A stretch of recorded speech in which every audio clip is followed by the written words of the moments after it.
Sick. We have seen so many teams fall in the past couple of weeks during the playoffs, and now it's finally come down to this, the grand finals matchup between Global Breakout versus YY. My name is Saul. I'm also joined here by Sick Gamer with my co-caster, and we're here to take you through this grand final series. How you feeling today, Sick? Doing pretty good today. I'm excited to see this matchup. These are two teams we've seen a lot of and are usually touted as the first, like the top two teams in the league. So this should be a pretty competitive match we're gonna see here. Yeah, and I think we are, gonna have to wait a little while for the queue to pop as always, but I know that both teams are getting kind of amped up right before this. This is an early match, of course, because it is a best of 5 series for this grand finals, and really, this could go either way. YY has always been a top team, even when I was casting them all the way back during the Winter Major, which feels like forever, but they are still a rock-solid team, one of the best, if not considering the best team inside of EU. And then you've got the NA Titans of GB, which have always been the best for almost a year, it feels like, at this point. So like you mentioned, it's a match of the year, and I'm really looking forward to it. It's been a hot minute, but it's good to be back for sure. Yeah, we're like I said, we're just these teams have been around for a while. We've seen them dominate through basically almost a year now for pretty much both of them, and so this is going to be a culmination again to see if they can keep it up. Yeah, and looking at the rosters for the side of YY, we've got Roach, Photon, Ghetto, Jet, and Tommy. And then over on the side of GB, I know that we most likely had EK, Plebdo, and D16, SaChi, Dalton, whatever the hell you want to call him, the man, myth, and legend. And I think either for subbing, it's either going to most likely be Domsy or Billboard. And if you remember Domsy in particular, he was on their main roster all the way back during that Winter Major, but then he went away to go focus on better things. And now he's back to kind of reunite the band. It's all getting back together. And I think their fifth and final is confirmed as Argo, because I was talking with him earlier and he was dreading the fact he has to pick up this game for one more final dance here in the finals. Don't worry, he's probably already set up. He's snorting his G Fuel. He's ready to pick up a shotgun and run in. He's got anime on full blast. He's just listening to whatever music he wants to so he can kind of pop off, the usual, if you know Argo. Mm-hmm. Oh, God, I'm a big fan of Argo. Honestly, back a long time ago, I got him on my own team, and seeing him go, I'm really glad that it's always really nice to see people that I used to play with, be able to be on these upper teams and just still dominate and be just really good players. So always seeing a lot of people on, or a few people on Yaokuza I had on my own team as well. Seeing them just play well and do great things is just really comforting. Yeah, and I haven't seen YY, in a finals position before. The last time I got to do a genuine due process cast, that was all the way back during, I keep referencing it, but it was the Winter Major, the one main thing I was actually sticking to here for due process. That was between Global Breakout and Kentura, which also had a lot of EU folk, but the roster was just slightly altered, and now Kentura is no longer a thing, so it kind of nullifies that point. But if we are sticking off just based on what we could probably assume, I feel like a lot of people are confirming that they expect to see Global Breakout win this matchup, maybe considering YY more of the underdog, especially since for Global Breakout, they really haven't changed much in their roster overall, except for probably removing Josh. He went away for quite some time, but originally he was on Bingus forever ago too. So I guess you can take that with a grain of salt if you want to. And then for the side of YY, I don't think they've had any major roster changes, so maybe that could give them a slight upper hand, but still, they're going up against a great team. So no matter what, I think it'll still be close, but a lot of people are probably rooting for GB just because, it's GB. Everybody knows them. Yeah, like you said, they've Yaokuza has definitely had a pretty similar roster. The only thing is, I know they added what is it? Oh, they added Roach a while back, and then Roach has been around the block. Yeah, he was originally on the back when they were Flogels, then left for a while, and then went back on Yakuza. I thought it was really funny because I had him on my team for a while, and I was like, I had no idea he was on Flogels for the longest time because I guess I just didn't pay attention to it that time. But I think, I can't remember if they added Jet recently or not. I feel like Jet's always been there. Well, he's just always one of the EU people. So the problem is I mix up Yakuza and EU because it's very pretty much the same people most of the time. Yeah, you've got like two main teams, and one of those teams is gone. So it's pretty much just like one conglomerate of EU folk that just want to play the game. But that is a good point, because Jet originally actually was on Guitar, and I haven't seen him in a hot minute, except when he wants to talk to me in a Twitch chat. But I hope he's doing well. It's probably going to be a mop battle of the century between both Jet and EK, if they still have Jet rocking the mop, of course. I know EK went through a couple of phases where he was more on that big AK role instead, which actually favored him a little bit more. more, but at least in terms of the Saber, we'll probably still see him on that role in particular. But again, both these teams have a lot of similarities, and it only makes sense that the both of them have made it all the way through the regular playoff bracket. But in terms of predictions, I mentioned that a moment ago. Sit Gamer, who do you think is going to take this bout out as a victory here today? Here's the thing. I feel like the safest pick is always going to be Global Breakout because they've been here Yeah. for so long. They've been at top for so long. But I, I don't know. I've always had like a very nice connection to Yakuza. I've always liked a lot of people on there. So I might be a little biased, but I feel like GB plays. They do play a little safe here and there, but I think, like I said, they are the safe pick. I honestly think Yaokuza could take it because I feel like they pull out some weirder strats every now and then that aren't always entirely meta, and they're maybe a little bit aggressive here and there where some other teams aren't. So I think the way they play is a little bit just weird sometimes. So I think that might actually give them the edge here, but I'm not sure. Yeah, I mean, there is a reason why both them have made it this far, so probably going to be a close one no matter what. I've had always incredibly long ties to Global Breakout, but unlike Boxy, I have not been called a loyalist to them, as I have on the occasion, I think, voted against them, or at least said there is a good chance for them to lose. This time around, though, I'm not too sure. I feel like it's probably is going to be a win for them, but I haven't watched the game properly in such a long time. I could most definitely be proven wrong today, especially since you have some of the best players in the game currently facing up against GB. They're not just on their team this time around. So, like I said earlier, no matter what, it's probably going to be a very close match, and maybe we'll just have to wait and see until the queue finally pops. I know we had all 5 in the queue for at least the side of GB, and now they finally hopped into a match, so we can go and spectate that momentarily to see where we're going here in the first matchup. I just noticed. I don't know if this is GB or Yakuza, but they're all rocking. I think the head sock Oh, cosmetic. I can't remember. It's one of the other, or it's either Yakuza or GB, but they for some reason, for actually no, I pretty much can tell the reason. Always love to dress in a very specific outfit altogether.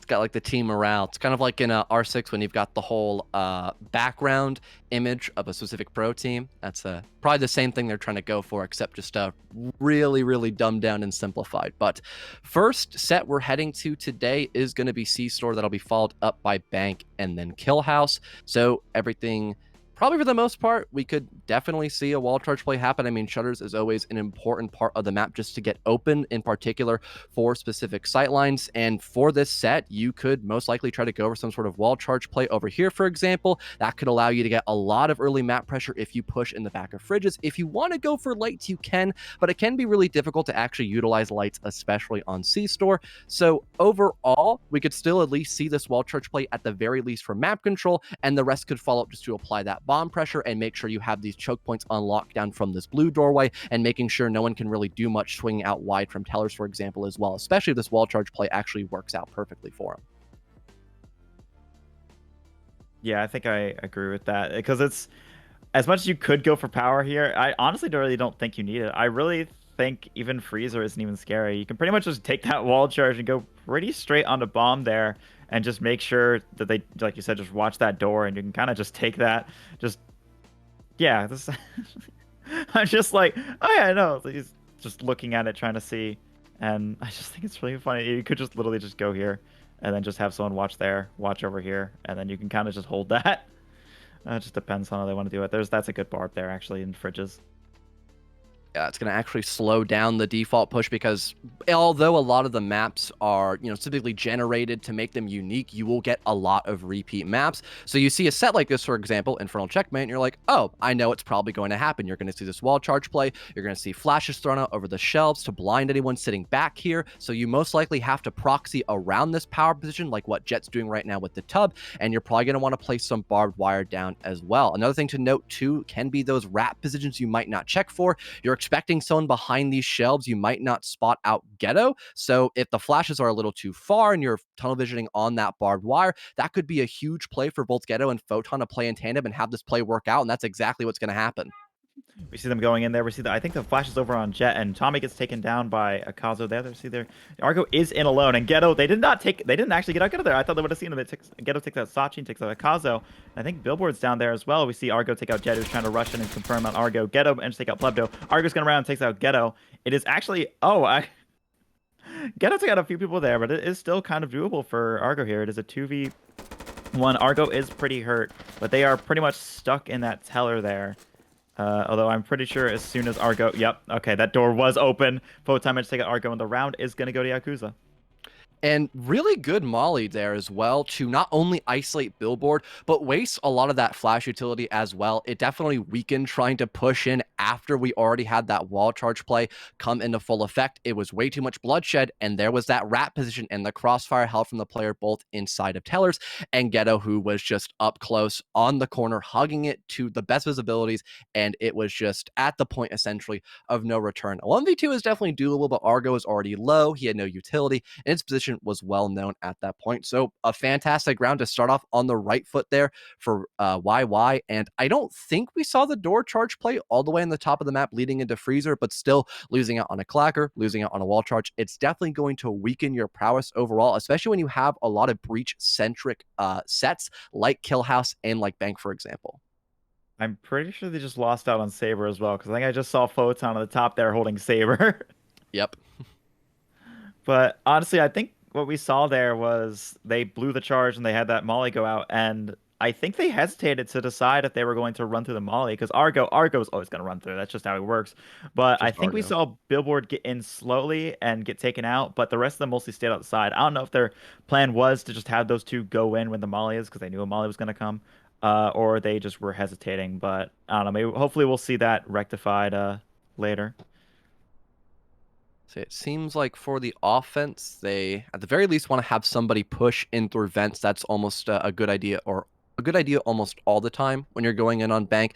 It's just a lot of light pressure. You're pushing it from more than one direction, so you don't funnel yourself. But because of that lack of proper range and a lot of natural cover here in this lobby, and the fact you don't truly get button pressure all that effectively from getting control of lobby, it seems like we're going to have a manager play instead. And this works out because you cleared accounting early on, so it's a lot less of the map to worry about in that late round when you have to still worry about that button pressure along with rotating all the way back into vault to get that defuse down. So I like this idea. It's kind of a multifaceted collapse. You could probably get loans pressure early on as well to make sure you have that cutoff angle in case anyone has to fall back from accounting via that manager pressure. So on paper, this looks good. But again, the weaponry that the offensive GB have in comparison to the defense, it's definitely very weak. We've got the mop, we've got the full auto, so it's a little bit of everything here for the defense. So it's going to make them quite strong, except for the fact that they have a lot of their eggs currently in the basket of a main entrance play, which is not what GB are going for here in round 2. Yeah, that's going to give basically GB here a free manager into accounting, and even Hall isn't probably going to be too contested fast enough. Because Plebdo and Billboard are probably at least going to be able to drop down to get into a safe little position on the corner there before Tommy gets a chance to really like get some damage on them. So they're going to be sitting pretty a little bit here. I think. Oh, actually, are they doing a? Oh, I think they're actually be doing. I'm trying to see. Yeah, they're doing a 3-2 split here. It seems. Yeah, just waiting to go in late charge manager, allowing a little more to be focused in on the vents to potentially just have that element of surprise and waiting to clear out a good portion of the map before going into that full commit. A smoke to deny a line of sight against the defense and some flashes to follow suit. Plebdo already in the middle of main hallway and trying to go for the pre-fire through the green doorway leading in through accounting. Everything going according to plan so far, and maybe they're expecting more reconnaissance from Teller leading into accounting, and then they'll go for the manager breach. Eventually that happens. Photon tries to readjust, shooting in through the windowsill, but can't deal enough damage. He waltzes running in, catches EK off guard, and Dalton can't go for the refrag. Photon and Ghetto also clean house as well. Ghetto finds one with that full auto. Billboard gets shut down through the main hallway, leading only SaChi in the midst of accounting with absolutely nothing to his name except the AP-25. He'll just go for the fallback and trying to retrieve that clacker just to save it for the next round. So at least that's something for your trouble, but still you have all these power weapons on the defense, and SaChi can't even save the clacker because Photon runs out on him. A great play for the defense and a second round in a row for YY. Yeah, I think Wari played that pretty well here. I actually, like I said originally, or I think you said originally, they were watching that entrance a little bit too hard. But as soon as I think they heard that door kick, we saw Jet immediately ready with the mop on that vent there, and that I think he hit Akaza or one of them real hard there, so that was gonna immediately start ripping him up there. And then just that bloodbath over an accounting manager when they rotated over, and it worked out pretty well for Yakuza there. Well, heading into Kill House and not having any option of breach, it could be rather difficult here for Global Breakout. Although reception can be a little lenient if you just have two barbed wires stacked up essentially for here, for example, or have a barbed wire on this green door, for example, you can just kind of just sit and prowl around reception and just wait for the offense to come to you. YY seem to fully acknowledge that, so they are just going to let GB take reception, but then they're just going to play around all these barbed wires. And the one nice thing about Kill House is how easy it is to go for these wall bangs. I could imagine YY are going to set up to try to just emulate that. They've got two big AKs, which are very easy to go for wall bangs with. I can imagine we'll see a lot of knack play as well in this round, but still see some of those super weapons as well. Maybe the mop, depending on what angle Jet wants to hold, for example, and potentially that auto shotgun, because there are still a lot of close quarters gunfights that can be had, especially in the late round execute, because Office is just a complete cluster of a portion of this map. Yeah, we'll have to see. It seems like, wait, I think they used both charges so far. So yeah, they know they're gonna have to go green here, I'm pretty sure. Yeah, we can see that with how many barbs they've got over there. Yeah, so it's going to be rather difficult for GB to try to come back from this. They have two nades, so some of this barbed wire early on isn't going to be as challenging, but because so much utility has been saved by YY, it just simply might not matter. You see this first nade being teased over in the green door from reception leading into main hallway, but there's a second barbed wire. It's going to be placed towards a windowsill, allowing someone in office to get this deadly line of sight and allow for that team play composition. So it's going to be a lot to handle for GB. There's a strong chance we might see a 3-0 quarter here for YY. I mean, YY is playing pretty dominant here, so and they've been playing really well against GB strategies. And like I said, I think that's the way they play is just gonna help them out here versus GB, who does, I think, very meta plays in general. So I think knowing that helps them out a little bit. We're gonna see them. They're playing the mind games there, trying to shoot those red doors, trying to make them think or trying to see if they can get anyone going there. But no, sadly, no one is sitting on the red doors. Honestly, not a bad try against against Yaokuza, considering some of them love to sit through those red doors and do something. We see Jet take out Argo in there. We see the flashes go on reception. Nothing much. See some shots back. Jet is going to smartly retreat after that. Takes the first pick and just decides, you know what, we're going to play this a little bit safe. They don't need to risk anything. We see that nade take out that barb. Tommy trying to get some wall bangs through there. Ghetto also trying to take some wall bangs. Nothing is really connecting, sadly. We see Kazo shotgun open that door. Plebdo trying to see if he can get Ghetto through there, but nothing. More wall bangs, but again, no one's connecting. None of these bullets are meeting their targets. And it's kind of funny just watching these bullets whiz by each other. I'm wondering to see if we might have a late rotation happen by one of the defensive players, but it seems not, unfortunately. Sick Gamer, just a fallback leading out through Brick House. So everything's still going quite well for YY, to say the least. Yeah, we can see Akazo gets in, and that makes we see all of Yakuza rotate back there. We see some big wall bangs through there. We see a Jet take, or we see Akazo take Jet. We see Roach gonna try and get that back, and Nope gets taken up by Akazo. Wow. Wall banging him, and Photon managed to get Akazo there. We see Plebdo run in against Photon there. We see a flash, and I think he is flashed. Yep. Tommy takes out Billboard, Plebdo managed to take out Photon, and Tommy takes out SaChi. It is just a 1v1 here. It's Plebdo versus Tommy. Now, Tommy does have a nice angle here and kind of knows the only way Plebdo can get, and he's got the bigger gun right now as Plebdo just picked up a knack, so we see him, I think, should we have that door open? That's going to be pretty good for Plebdo here. He gets in, I think, a big damage on Plebdo there, Tommy. Oh, Tommy is a second away from death, hiding right on those sand, or I think on a little cabinet there. Able to not get wall banged, and Plebdo is going to run around and take him out, but does he have enough? I think he might just have enough time to defuse. I'm not entirely sure. It's very close. Wait, and just literally the last millisecond, Plebdo gets that defusal. That was a really crazy round. By the skin of his teeth, Plebdo is able to win the 1v1 against Tommy and barely have enough time to get that defuse and prove me wrong. They get a 1-2 quarter, and honestly, with how poorly round 1 and 2 went, that was still pretty damn remarkable. And I think a big thing with how they were able to still bring back that round, that being GB, was the fact that EK lined up too with the DL. It was just too much congestion by the defense. They were still trying to fall back at a slightly awkward time. They thought the Molly would buy them enough seconds for where they could properly set up, but that just wasn't true. And EK was able to hop out of the building, allow himself to get some natural cover, give himself some time to breathe, allow for his teammates to back him up. He sweeps back into the building and lines up two, and it caused just enough chaos for GB to eventually get that round in the books. Although it did get very close, a round win at the end of the day is still a round win. And again, after they had some really poor performances on both Bank and C-Store, something is always going to be better than nothing. But we get to go back to the exact same C-Store that we just saw all the way back on round number one. And I could imagine we'll see a slightly similar play to what we had all the way back on round number one. But, you know, also, I could be proven wrong. Again, YY and GB, they have two very different play styles. So even just going for the default, it might not be a likely example of what I want to actually perform here today. It seems like we're...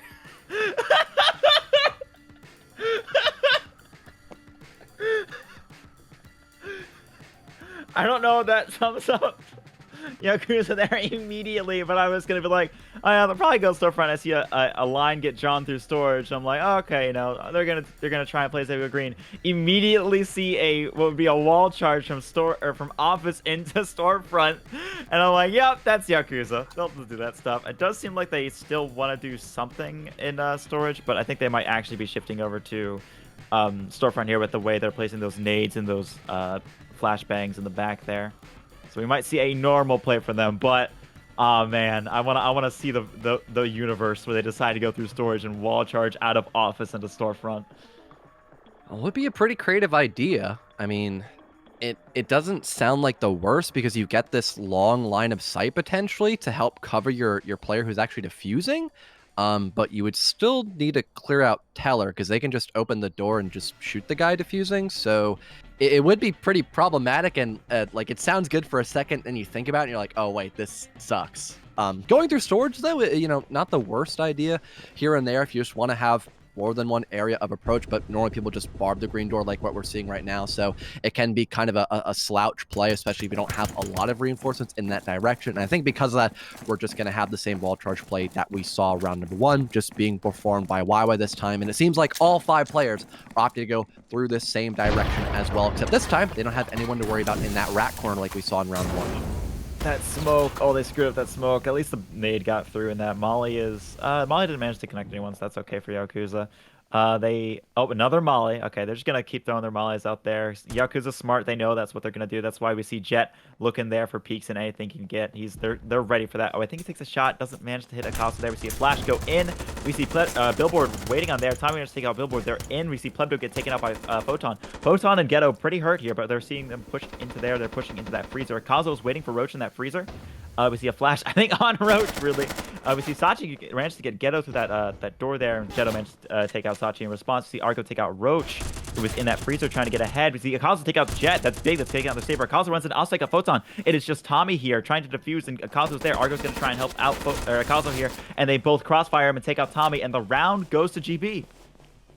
Well, it didn't look good at first, especially because we had the offensive YY kind of read into what Global Breakout were going for. We had a lot of Mollies kind of burned off too early, and we had Billboard try to reattempt what we saw Ghetto enact all the way on round number one. It was a 5 versus 3, but I guess it seemed like YY just got a little too carried away on that round, and Global Breakout were still able to hold on strong enough. I mean, they still had a couple nice areas over in the side of Tellers to work with for a couple moments, and no one was able just to hold a passive angle on that blue double door as well. So it did allow for somewhat of a retake to occur by Global Breakout. So overall, decent recovery, and that will now tie us up 2-2 going in around number 5. And like what we saw last time, the wall charge play did not fully work out. The Clacker did not get saved, so it's going to be a relatively risky situation for the offense to see what they want to try to accomplish. But normally you don't see 5-man vent pushes unless you have absolutely no breach to play with. So we might see someone eventually work their way in through vents, but we're probably still going to see an entrance or manager play at some point in the round.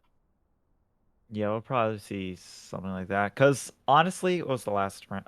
What is the last map? The last map is Kill House, or the Kill next House. one that we're going to see, yeah. Honestly, the Kill House isn't that bad if you just go green. Like that hallway isn't that bad. So, I mean, we saw GB make it work anyways. So if they use a charge here, which they probably should because this is bank, uh, I don't think it would be too bad if they lost it and went through kill house. So they'll probably end up using some sort of charge here. I think it's just in Yakuza's best interest. Yeah, they're setting up flashes and smokes for entrance there. So I think they are going to plow entrance here, which isn't that bad. I hope they don't go security because I security is just always so rough to go through. Even in my own casuals, I just try and push as many of the new players away from that room as fast as I can. I mean, it's always just a funnel unless you just are a well-coordinated team, which I mean, YY is, but it still can be kind of hard to perfect clearing out security properly, especially if you're not that good in the timing with throwing a flash or a nade through TSA, for example. So it's like you said, it's better just to kind of avoid it like the plague, so to speak, even though accounting is a nightmare in and of itself because of all of these shelves and cabinets you can play around and just swing after a flash is done. It's very easy to play for anti-flash in accounting. So no matter how you look at it, bank can be a pretty fickle mistress. So more or less, it's going to be something that YY are probably going to want to worry about later and not right now, especially since they still have to clear out through all of entrance, for example, and deal with EK in the middle of tellers with that mop, because EK, he's just an absolute menace when you put a sniper in his hands. I think we're going to see a full green push from them, so they're going to try and play it safe. That's fine. We're going to see Argo ratting in that lone. That's about right for Argo. Yep. I don't know how well that'll work for them because Yakuza's known for ratting. They'll probably maybe sniff that out. We see Plebdo watching that vent like a hawk, ready to see them get out a little bit. See both vents open. SaChi taking, I think, getting a little bit of damage onto. Oh, and Jet and Ghetto managed to drop out and take out Argo and Plebdo. I knew Argo would end up getting taken out with that rat spot. We see Roach take out Billboard. Now it's just SaChi and Akaza already. They are barely in the building. They've already taken out 3 of their members. We see some flashes go out. I think Photon is outside throwing flashes in, which is smart. See Kazo watching that door. Now chaining to look over that way. We see SaChi rotating into Vault, ready to hold them off in security. Akaza trying to hold them off from that teller angle. This is going to be fine. Let's see. Some flashes go out. SaChi's going to try and get some damage. SaChi take a road. SaChi take out Jet actually as well. Akaza managed to take out Photon. Okay, this quickly went to a... Oh, now it's back to 2v1. Okay. We see Tommy take out SaChi, and the round is going to go to Yaokuza there. Okay, I am genuinely surprised how SaChi managed to take out both Roach and Jet there. I thought that was like, oh yeah, it's a pretty done deal. They'll just get, flashed out and killed. But managed to take out 2 of his attackers. He went down swinging, and that was, well, sadly, no, it did go to Yakuza. Yeah, having that barbed wire over near the security doorway leading into Vault, it did allow for Roach and Jet to kind of pile up, allowing SaChi to find 2. But one little minute thing that I loved Tommy did in that round was instigate and apply more pressure onto EK after he found that frag. You might think, oh god, it's the mop, I need to fall back and wait for the perfect moment to strike. Well, because EK was reloading, that is the perfect moment to strike. He either has to whip out the pistol or he has to fully run away. EK opted for the latter. He tried running into Manager to just hide for a couple more seconds, get that reload procced, and then he could watch the other Vault doorway while SaChi deals with anyone pushing in through security, and it just wasn't meant to be. EK was already low. He was still caught in the reload. He got shut down, leaving only SaChi in a 1v2, and although he could handle anyone pushing in through security, having to worry about both Manager and security at the same time, it can just be too much to handle all at once. And because we actually had YY, funny enough, opt to save their soft destruction, or hard destruction, I should say, pardon, they can actually bring a door charge safely here, leading in through the midst of main hallway, so they don't have to completely funnel into reception. But to see a full 5-man play leading into main hallway, I find that hard to believe. But I mean, YY proved me wrong once before. They could definitely prove me wrong again. Yeah, I'm not sure exactly how well that'll work. Mostly because hallway is just, it's a hallway. If they get the barbs right, that just becomes like a tunnel of death. But we do have a nade there, as we can see, called, so they'll probably be fine. Honestly, it's not the worst part because you do get to see some of those windows there. You get to see this window here, so you can try to clear out office. If you can take all of hall, you get some nice windows being able to clear out those 2 bits. That way your guys can just push in here, watch over here, and then you just take it. So having those windows here is going to be pretty strong if they can hold that. But it's really up to where if they do. Are they? I think GP's gonna try and kick Barb Kitchen. Do you see that barb on that red door? Well, I wouldn't really approve of it fully because we obviously have the hindsight knowing that YY doesn't want to push him here. Maybe they want to kick it down and try to go for some sort of spawn peek perhaps as well. I feel like the fountain might get in the way of that though. All depends on perspective though. see what they want to opt for. SaChi goes for the barbed wire place, but did they actually kick the door? It They're gonna doesn't wait to seem kick it. like it. Yeah, they'll wait to kick it, just as a precaution. Oh, That we do way, have a if no pause one right now, by the way. yeah, if no one goes through kitchen, that's unfortunate. If no one goes through kitchen, then of course they don't have to kick the door. It's a waste of one barbed wire, but they still have a couple more, so it's not the end of the world, I suppose. But yeah, paused happened. Photon's game crashed. Such is life, is what it is. But everything so far looks still pretty normal, and I think we'll most likely have YY just opt to go for the strat they probably had envisioned early. Just go for that door charge play, and they're going to double down with the door charge and have one saved for a green door as well in case there's any pesky barbed wire over in that portion of the map, which is not a bad idea, except for the fact I don't think GB have a barb there. They might late barb it at some point, but they might not get that privilege of it because of the red door play. It's going to probably happen through main hallway. Yeah, the only people with barbs now are Billboard and Akazo, and I don't think Akazo's gonna run all the way over there if he does plan to play in kitchen. Honestly, as much as they like set up for kitchen there, I don't even really like kitchen as a push. Like I like it in casuals, but for this, if the team is playing those hallway windows, I don't even think it's really. I don't know. I always worry about those windows there because you just get those nice. If you can just get in fast enough, you just go here. You could probably be fine. But oh no, actually no, that is fine. I retract my statement as I just said that. We see the charge go out. We see them getting in there. Is that a smoke over perception? Oh, so I think some shots to those windows there. We see Ghetto take out Plebdo. SaChi's gonna try and get some damage to that hall. I think there is hard cover there, so it's not meeting. And Tommy was taking out Billboard through that office there. That was the only person in the office down, but Akaza's going to try and switch in for that. We see SaChi's going to molly over there. And we see, basically, Yaokuza has all of the bottom half of this map. Oh.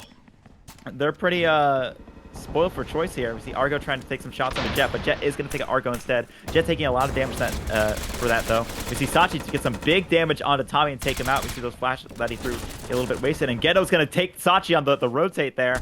And it's just Akazo waiting there. Gets some big damage from Bush, takes him out. Photon's going to take Akazo, and the round is going to go to Yaokuza. And a great late flank, by Jet as well to isolate at least Argo, get that one frag as it was already a 5-on-3 before that. We saw that late barb that I was talking about earlier not work out all that well for EK because the molly was actually dealing damage to him, so he had to throw it a little bit farther back, which gave less of the map for GB to breathe in that position. It did allow for YY to push even deeper throughout the map itself after they already killed Billboard and also Plebdo off the rip. So things really did just go perfectly planned for YY, and there wasn't much that GB could do because they misread the situation and lost probably one of their more important players, of Billboard, for example, on the board because he had just that nasty angle leading all the way through the windows into office, back through main hallway, and because that saber was gone, nobody could pick it up, and that was just a huge loss of life, allowing YY to get away with a lot more than what they had probably expected. Yeah, no, I agree. We're coming in here on the dome here. We're gonna see now. We'll probably start seeing some of the sniping because we've seen a few players pick up snipers. We've seen Jet with the I think Mop it once, and then we saw Billboard back there. But this is actually even this one isn't even that. I'll say this is usually the sniper map, but it's actually really not this time just because that observation there. Usually, you know, you get someone that if there's like a jungle around here, you can just sit up here and watch that beach. So. But I think they are going to try and play it a little aggressive with that saber even on beach. Anyways, we see Jet mark a saber there. I don't really blame them, to be honest, because you can get a lot of the map for free, basically, because this obs. You don't have really a genuine way of stopping someone from beach unless you are just playing in the middle of base, or you get hyper aggressive on this green door when you already have given up half of base control to begin with. So it looks to be a very attacker favored set here for Killdome, specifically because there just aren't that many good sniper spots. I think we'll still have GB try to figure out something. Maybe Argo wants to go for an aggressive sniper play. I guess EK wants to go and opt for some sort of a mid rifle instead. Can't really blame him. This is, again, just not a great set for the defense. So bringing in weaker weaponry is probably the best idea. And we are seeing multiple Legroses on the map as well. So I really have no idea what we're bound to see here today, except just a lot of long range confrontations and probably a lot of the map to be secured off the bat for the offense.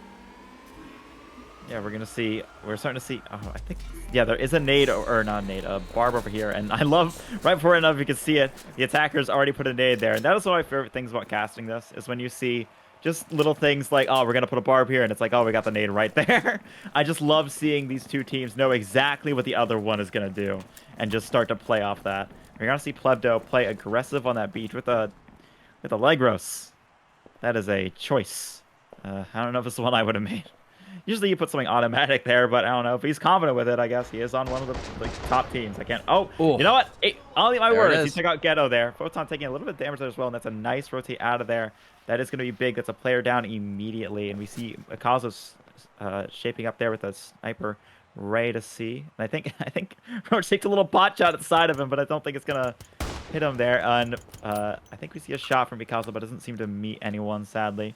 Seeing SaChi and Plebdo are calling out. Got the wiretaps out saying, hey, they're over there. That's where they're standing over in observation. We see SaChi's going to rotate over there. Billboard trying to take some shots through there, and nothing, sadly. I think Photon may have got a little... No, Photon was already damaged a little bit. Some shots go back and forth, but nothing really hitting. They're stuck in this beach right now because they're not as confident because they lost their player. We see... Oh, Photon takes a big hit from Akazo there. Photon is on death's door here. That's going to be rough. And Tommy taking a little bit of damage as well. We see Argo is shaping up to see that. We see a smoke right on Argo and a flash right next to him. We see Jet get taken out by Akazo with that mop. We see Roach pushing in. Roach is going to be the only one in because that mop is going to take out Tommy there. And we see Billboard, I think, sees Roach. Roach is going to run in that smoke, use it to his advantage. And he's going to get some big damage on him from SaChi. And Akazo, oh, yeah, no, that's all of them. Okay. Round goes to GP there. And that was beautifully done. Some people might question, why the hell would you want to run the Legros there for the green door kicking down into beach? Well, if you have good crosshair placement and you just aim for the head, it's a 2-tap with the Legros. So you can get a lot of good pop damage off the rip and not sacrifice a good gun. That is the whole purpose of the Legros, is you just run around the map, you're constantly moving, and you just take pop shots on the offense. Plebdo definitely got way more than what he had bargained for, finding an entire kill off the bat, a huge entry for Global Breakout, and they were still just playing for range. They had somebody in obs, that being Plebdo at one moment, that being SaChi as well, I think, earlier in the round, just feeding tons of information. And because of that one barbed wire in the choke point in kind of that 90 corner of the water, it did force a complete fatal funnel, especially when we had the molly being thrown laid out and YY were just already too committed in that position. They couldn't deal with the Legros damage and also the sniper of EK with that mop. It was just a really well thought out round for Global Breakout, and that's that more regimented style of play. And we might end up seeing a similar play style here on Factory, but instead of Legroses, we've got Black Tars, and the main reason why a Tar is a little bit better than Legros is not because of the damage, but just because the sight is better. You can actually see what you're shooting at 90% of the time. Maybe we'll see those weapons swapped out, but this is a very open Factory, so there's a good chance we don't see that. We're still going to have a very long-range style of attack, or pardon, defense here for Global Breakout. I think it's funny, just because I think it seems like they're going for power this time, and it's going to be really detrimental. They lost their Saber last round. We're gonna see, what is it? That's a toxic office split. That's not that bad if they get that power easily, because it doesn't seem like GB is really setting up so far to protect that. Power isn't too bad on this map, honestly, just for how open it is. Honestly, because power is usually better on maps that are open, just because there's not any those emergency lights next to doors so close to where you're actually going to be playing. So they can take this pretty well. There's going to be doing a 3-2 split. Yeah. I think it's fun. I don't know. I just think it's funny seeing after a green push, like, all right, 2 charges. Just because, like, obviously you can use 2 charges after a green push. That's pretty fine. I don't know. It's just funny to see the disparity of, like, all right, we're going to be a little bit conservative, and then boom, 2 charges right afterwards. Definitely not a bad part of the map to want to control, especially, again, like you mentioned, for lights. If you want to go just open up Toxic off the bat, you don't have to really struggle with, you know, getting green control, for example, or fully rotating from office in this instance down all the way through office into server. It can be a little problematic if you have somebody playing for wall bangs, though, or like what EK might be opting to do is just waiting for someone to push in past this barbed wire and he just shoots them with the mop. It's like shooting fish in a barrel when you've got barbed wire like that, and if you can just have natural cover to dodge any flashes that come your way. So this could actually be a pretty decent stack up here for Global Breakout. The only thing I would maybe like to see is having someone on that blue door to play for a crossfire, but it's very risky to do that because, again, it's a green door and server farm. So that's probably why Global Breakout aren't doing it. Instead, they've got Billboard helping out EK. So it basically implements the exact same thing. So trying to get lights open here for YY might be a little more challenging than what they had envisioned. But as long as the office play works, it might not be the end of the world for them because, again, they're committing for that double charge play. We actually see them rotate over to green instead because I think they saw that bar and went, we don't got a nade, just screw it. We see Ghetto taking a little bit of damage, I think, from Yaokuza from that mop, and they are ready on that office jet, taking a little bit of damage to that Molly go out. We see them getting into that server farm pretty free on that top there. That's going to be better for them. That still allows them to get that power play if they really want it. We see some wall bangs there. And Tommy taking some big damage from Plebdo, and Jet trying to fight back, but he gets taken out. That is their office push completely killed. But they do manage to get the power there, so that is going to be at least something. Billboard trying to get some damage on Ghetto. Ghetto was pretty hurt there. Photon and Plebdo doing this kind of dance here because they kind of both know where each other are. See SaChi trying to take some damage. See Flash go out. Now they're going to try and push through that bar, but it's not going to work out for them. Roach gets taken out by SaChi. Photon gets the refrag, but Plebdo gets the refrag right back on Photon. It is just Ghetto versus 4 people here. I'm not sure what he can do here. He doesn't have a barb really impeding him that much, so he's at least not that worse off, but he doesn't have any util. He's just got an AP. All he has is that the lights are off.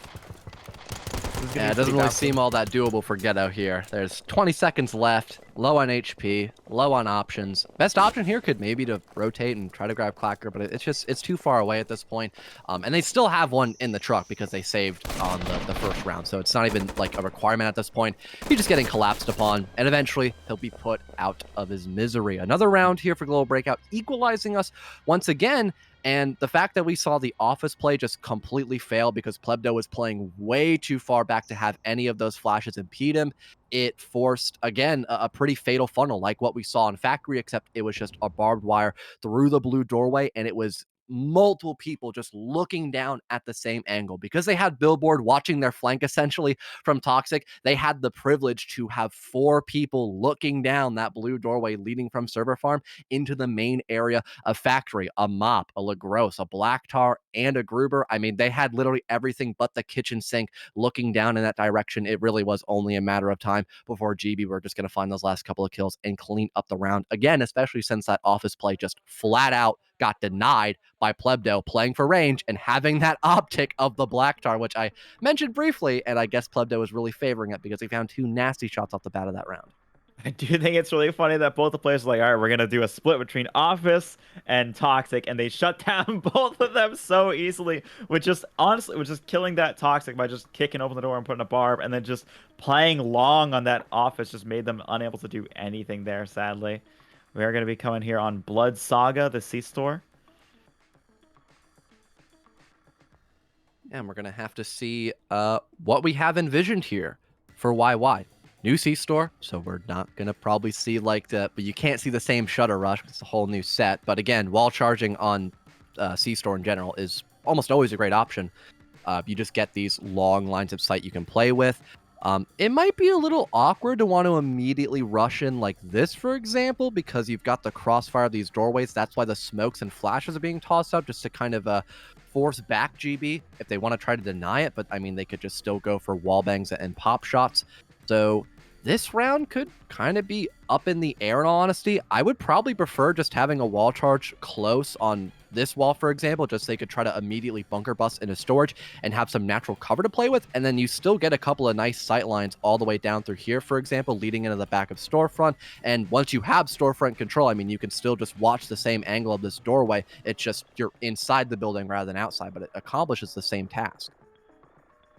Yeah, I do think that's honestly a better idea, is blowing close to a door at least, so you're not exactly like in the exact like range for both of them. But if they just kind of, I think that's what they're honestly gonna do, is just go as fast as they can forward, just that way they don't have to worry about it. I think we did see some smoke set up there, which would help them. We're seeing it's a lot of barb in that left bit. There, we can see that barb on, so they're trying to make sure they don't get into fridges or into freezers there. They really want to lock down those positions, and that's why we see a lot of people actually playing there. So the bomb goes out there. We see a molly a little late, and 2 mollies, actually. One of them not really going to be connecting much. Tommy taking a lot of big damage there from those shots, and they're going to be a little bit cautious here. Argo trying to take some wall bangs. Play-Doh managed to take out Tommy there. They're going to need that smoke. We see a smoke go out. We see the flashes go.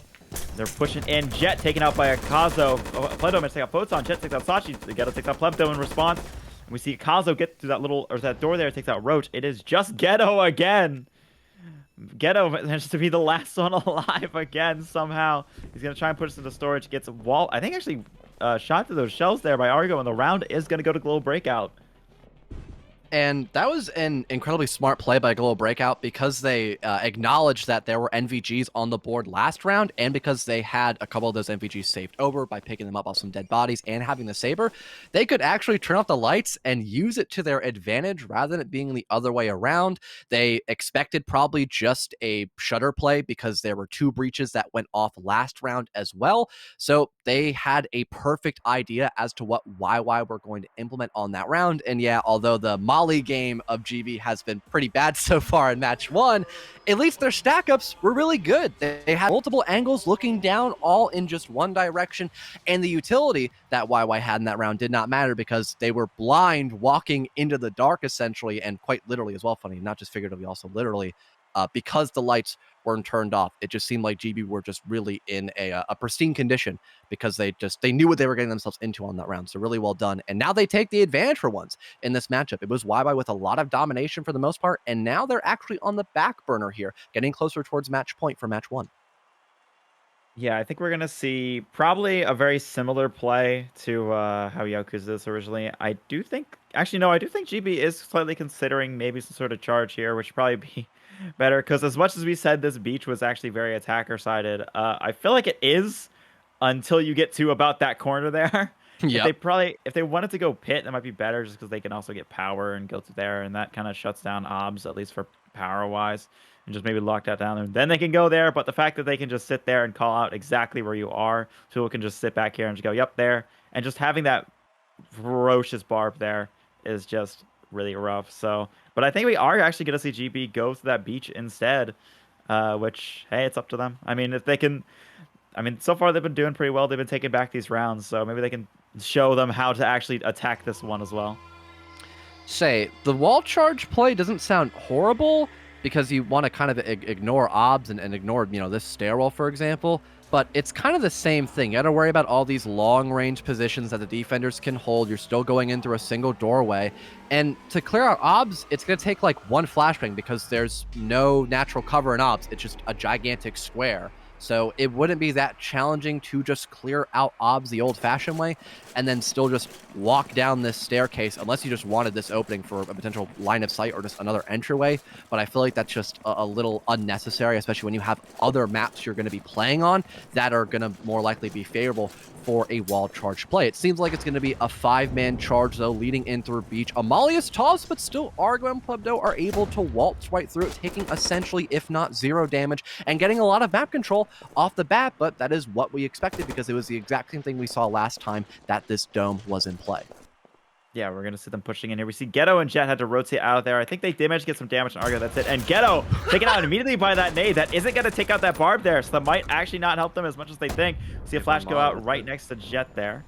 We see another Molly in that, and we see Jet take out Argo in response. Okay, it's not going to be... It's not that bad yet. All right, so we see some big Saber Fire coming out, but nothing really connecting. We see Billboard and Plebdo are going to try and split to that pit. That's probably their best idea to kind of split that attention. We see Roach take out SaChi. That is most of that top push there almost gone. Roach and so they're having a bit of a fight with that Saber, and Akazo pretty hurt here. Photon, I think, is ready with them, or ready there on that shop as he's taken out by Billboard there, and Billboard and Plebdo are managed to get in here, which is going to be pretty big for GB here. We see them take out Jet, that's mopped down. Okay, but Tommy is going to take out Plebdo in response. It is a 2v2 here, and Ikazo had to push that barb that got him taken out, and Tommy is just laying down some fire on Billboard there, and he is stuck in that obs. He pretty much walks out, and he can expect an entire volley of KRM fire right through his chest. So we're gonna see how this goes. He's kind of stuck in this position here. Not much he can do, and he's gonna get taken out by Roach instead with the Igmar, and the round is gonna go to Yaokuza there.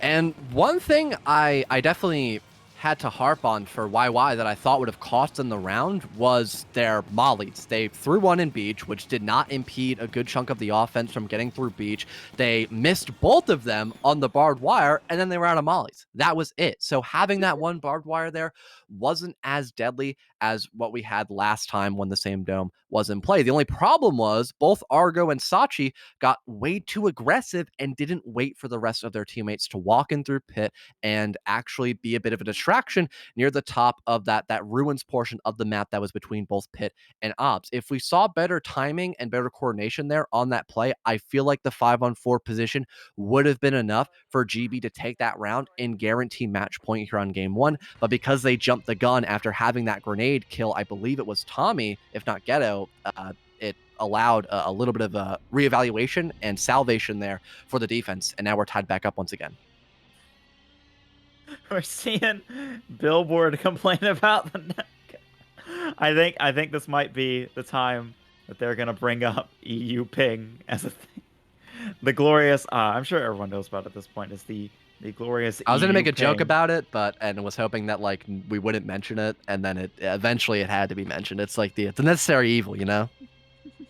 We must. There cannot be a game between NA team and EU team if that EU ping does not get mentioned as the holy grail here.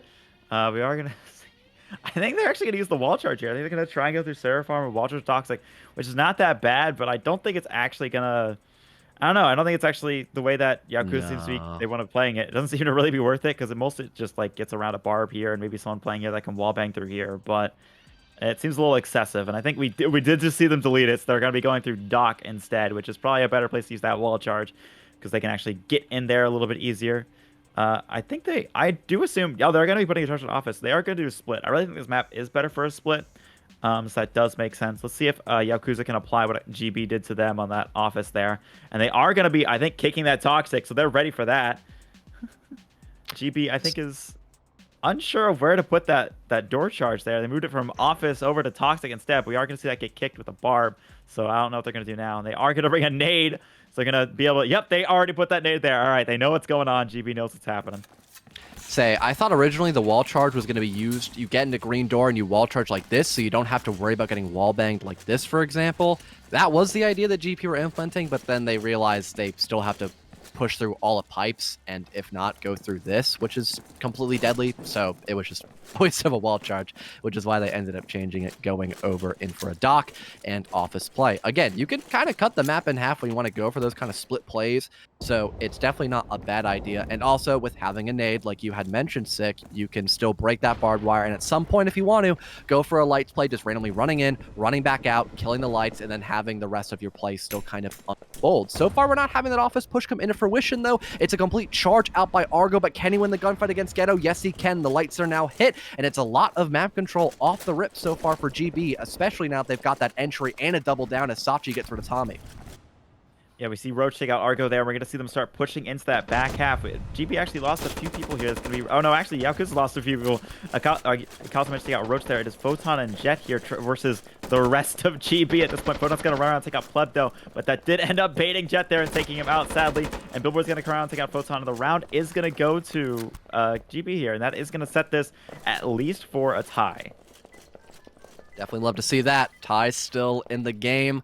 I wonder how many people still actually enjoy ties in this, but it could be a long day if we see one, if not more than one tie, for sure, as it does only grant half a point to both teams. But looks like GB, they're just scavenging around, looking for better weapons. The mop is on Jet, so if they know, or if they remember where he died at, they can just retrieve it and then have it for next round. Although I believe the next one is C-Store, so it might not be the most mop-friendly map, although the storefront itself was relatively wide open. So we might actually see that sniper be in play here for the offense. But allowing Argo just to waltz through the red door because there was no more barbed wire and no one was there to molly it, he just kind of got away scot-free and just then out-dueled Ghetto. That's the 5-on-4. That's the lights hit.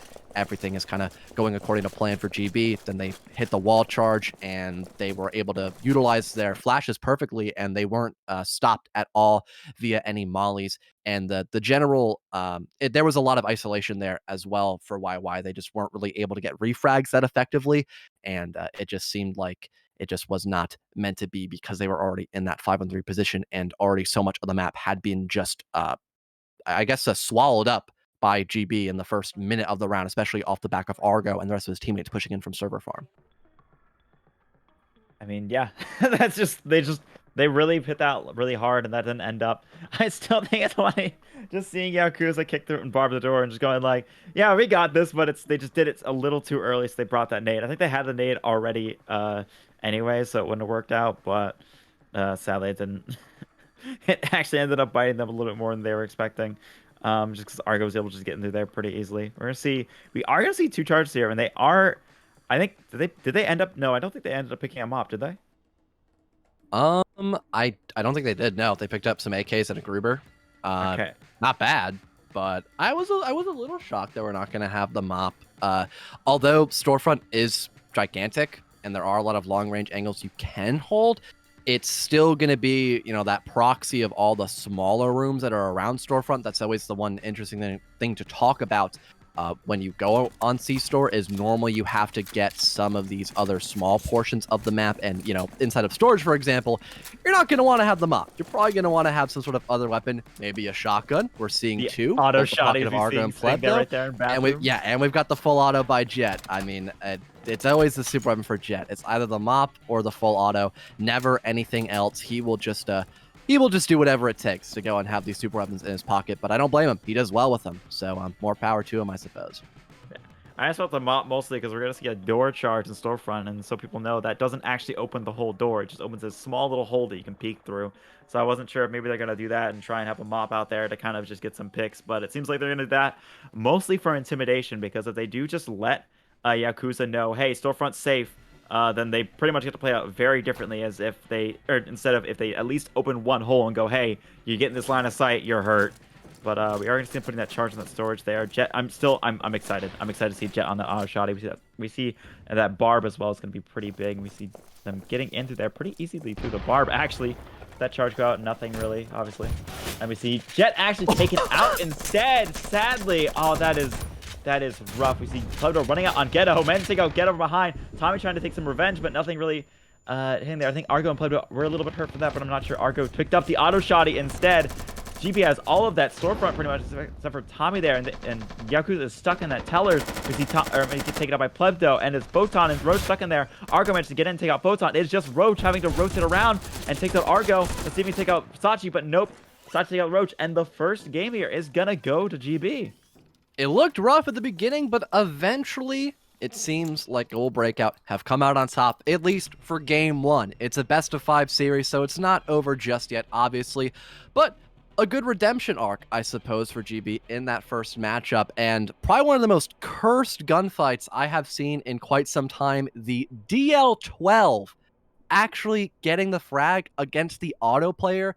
You almost never see that, funny enough. So that was hilarious. Argo then proceeds to pick up the auto and just clean house across that portion of the map. And because we still had storage already gathered by GB, they were able just to kind of waltz into Storefront and just take control of that part of the map as well. So again, really well done by GB just to clean things up towards the end and take that victory 7-5. But we are going to have to see much more to follow. So there's definitely a good chance that we end up seeing YY take some of these matches as well and keep this to a relatively clean and close game, because there was a good chance, like you mentioned, Sick Gamer, that we would have just ended up seeing a tie if we were literally one round away from that. And for a good portion of the first half, it was YY actually taking the lead. But before we get into game number 2, we're going to hop into a quick little break and be back in a few minutes to get the rest of this best of 5 underway. Don't go anywhere. Yep, we'll be back. See you guys then. Welcome everyone back to the exciting game of GB versus Yaokuza here, or Global Breakout versus Yaokuza here. We are currently in the second game with a score total of 1 to GB and 0 to Yaokuza right now, and I think we're going to be getting this soon. My name is SickGamers01. I'm being your action caster, and I'm joined here with fellow here. Yep, that's me. That's the name at the bottom of my screen. That is in fact correct. It is not a fake. Some call me John Commentate. Some call me Hector, but that is false. I'm looking for Hector. I'm not actually him. But had a pretty close game, 7-5. GB ended up taking it, and we're probably going to see more of those, to be honest. There were a lot of close calls, and honestly, for mistakes, just pretty minute mistakes that just had a bigger part not part to play part in, like just mistiming mollies or miscommunication on when exactly to go for swings, jumping the gun too often in a couple instances here and there. Just really little things that you don't think about all that much, but when you're at the top of the game here in due process, they actually have a really huge impact on the round. But we've got the queue ready. We're just waiting on the actual option to go and spectate. Both teams are ready, and we're here to get back in game number 2, the grand final matchup between GB and YY, in case you need a refresher. Sorry, I was just having to get over here. I got in for a second, and then it kicked me out, I think. Yeah, Wait. it does that sometimes. Oh, there we go. Okay, it was deciding for a second whether I wanted to throw me out or let me back in. Yep. There we go. But yeah, I'm excited to see this. I did predict at the start of this that Yaokuza would win, and they did have a pretty good showing there. And I think, honestly, a few things is that I think that third round, like out of the first 3, I think they got a little cocky, and that ended up screwing them over. But and then just from there, it was blows here and there against each other. And I think, I don't know. I think Yakuza can still bring this back. Hopefully that, I always say this as every time, is maybe that first round was the warm up round, because that's how it always was for my team. Is we barely able to get a scrim right before. It's like, all right, first game is warm up game. Next one we'll get it. So maybe we'll see that from Yakuza here. Yeah, that is fair. Sometimes you're not fully awake, perhaps. When you just got back from work, it is like 8 o'clock EU time if you're over near like the UK, for example, maybe even later if you're on the further region in Europe. So I get that, maybe someone just got back from work a little tired, not fully up to it just yet. And now you've got a proper read on how GB are going to want to play the rest of the series. So you might have a little more success. But already it did seem pretty good coming out of both YY and Global Breakout. So it might not be a major factor, but just something minute. Now heading into the game, though, we've got Factory once again on the board, and a completely new one, what we saw in the last game. And it seems like for the attacking style of YY, they want to opt for getting this conveyors door opened up and maybe having someone late push or just fully push in through server farm perhaps as well. Because one of the big things you have to worry about in this red door play is the fear of somebody running out or just peeking from conveyors to shoot anybody that's kind of proxying around conveyor. So just getting that map control from this third of the map already is going to be huge for YY. So I don't blame them for going for this play. Yeah, no, conveyors, I've seen a lot of people, even in just my casuals, just that one very specific red door has been used to shut down complete green pushes. So being able just to go, nah, and at least blow it so that they can be a little bit less confident using that red door is going to be nice. Plus, it makes it so much easier when they get into server farm to go through office. They don't really have to worry about that right side there.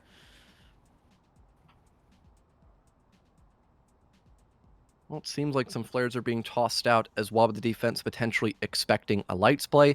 Definitely feasible because you are probably going to have someone at least just pushing in through server farm or just watching it, so it is kind of close vicinity, but you would also have to clear out storage fully, and you would only want to do that if you want to go for both a red door play from storage and also a green play from server farm. So probably not going to see lights in play here for the offense, especially since I don't think they're even rocking night vision goggles, but I guess we'll have to wait and see. Yeah, no, they've got no night vision, so it's just going to be the same push they had planned out during the prep phase. Yeah, we're going to see them. Jet is being a little bit careful on that.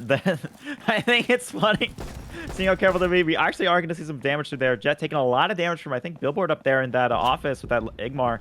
And that window, God, those green windows are always so deadly, depending on if they decide to really use them. And that nade, oh, is that nade actually? Okay, that nade will take that barb. I wasn't sure, honestly, because it seemed to get a little bit flubbed there. We see that molly on them, keeping them back there. They're actually trying to keep them out of that, out of the actual doors there pretty hard here. We see Plebdo's probably going to throw that soon. Some shots taken on to Plebdo, but nothing really connecting here. Yeah, we see them just mostly waiting out here. They're playing this a little bit safe. I think they do have the charge on that red door. I think they do want to get into server farm a little bit first, because that red door is so open. It's going to be difficult. We see 2 flashes go into that server farm. Plebdo's going to try and get a molly in there. It's going to lock Photon and Ghetto in there, but is not. No one else is planning on going in there. We see Ghetto take out Plebdo, and that's going to be pretty good. We see Ghetto is actually a little bit hurt from that. I think we see the charge go out on conveyors. We see, oh, a shot from Akazo across the world against the, and oh, Billboard actually going to take out SaChi there by accident. I just noticed that. Sorry about that. And we see that barb go in that office there. We see, I think Ghetto can win that door, but they do manage to actually take out Photon there. It was a little bit risky to kick that door and go for it there, but having 2 people there is going to make that a lot easier. We see Akazo backing up at that mop, trying to see if he can take some shots, and I think he does manage to. I can't tell exactly if he hit. And we see Argo take out Photon. Actually, Photon take out Akazo before that. See Argo going to try and run around. So they're trying to take that bomb, and Ghetto's going to take out Argo, and that's the round go to Yakuza. Well, pretty great start, to say the least. You eliminate Plebdo, who was by himself. He was trying to go for a rat play and unfortunately got spotted before he could deal any damage. And then Billboard just mercy kills SaChi. Just puts him out of his misery. Doesn't have to go endure any of the suffering here that most players have to deal with on Factory.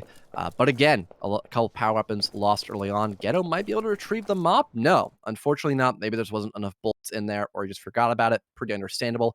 Saber still in the pocket of the offense. And overall, things went quite swimmingly for the offense overall because they were just able to have that 5-on-3 off the bat. We've seen that position actually a lot all the way through game one and off the rip, just leading into game two as well, where we just have one team kind of dominate the scoreboard and just they're able to keep that momentum throughout the rest of the round. We've only seen a couple situations where the tables have actually turned and where the team of either GB or YY is at that deficit and they're able to claw their way back. It's almost been just a complete success based off of that first entry that either team has secured. You know, I think I'm trying to think of the only time we really seen that is I feel like we saw it on a C store last game. Yes, very specifically. There was one. There's been a few where we have seen some people, and also that kill house where it was thinking that that it's gonna be really hard for GB to get in there, and they just decided to send Yakuza with a shotgun through mollies, and that just cornered Yakuza there. But we are gonna see instead. Yeah, we're gonna do classic storefront breach. That's what you do on C store. I can't wait until that is somehow no longer the meta play. And wait, no, I refuse to believe it. No, they're not going to do it. No, okay. I was just saying there's no way they're wall judging bathroom, right? Yeah, they're not gonna. They're gonna actually going through office to bathroom into teller isn't that bad of an idea, honestly. Simply unreal if we had that go down. Because what really do you accomplish doing this wall? Oh, well, you might be in for a little bit of a trickier gamer. It seems like we're going to have that happen. Because I want to question what you really accomplish from this, to be honest. You get another sightline. Yeah, that's great. Is it just you push in through the top part of the map and diffuse from here, for example? Have somebody watch Frigid's door, and then you have this long line of sight just to play with? That might be it.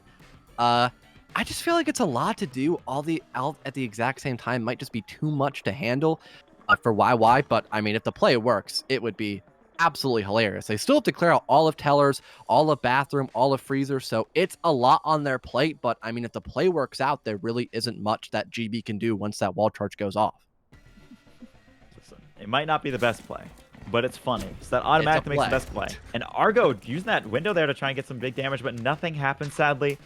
Oh, I forgot about that window. That because I think there's a little filing cabinet you can jump through or jump on there to try and shoot through. But he is gonna be playing it safe and stepping back there. It's weird to hear Argo and playing it safe at the same time.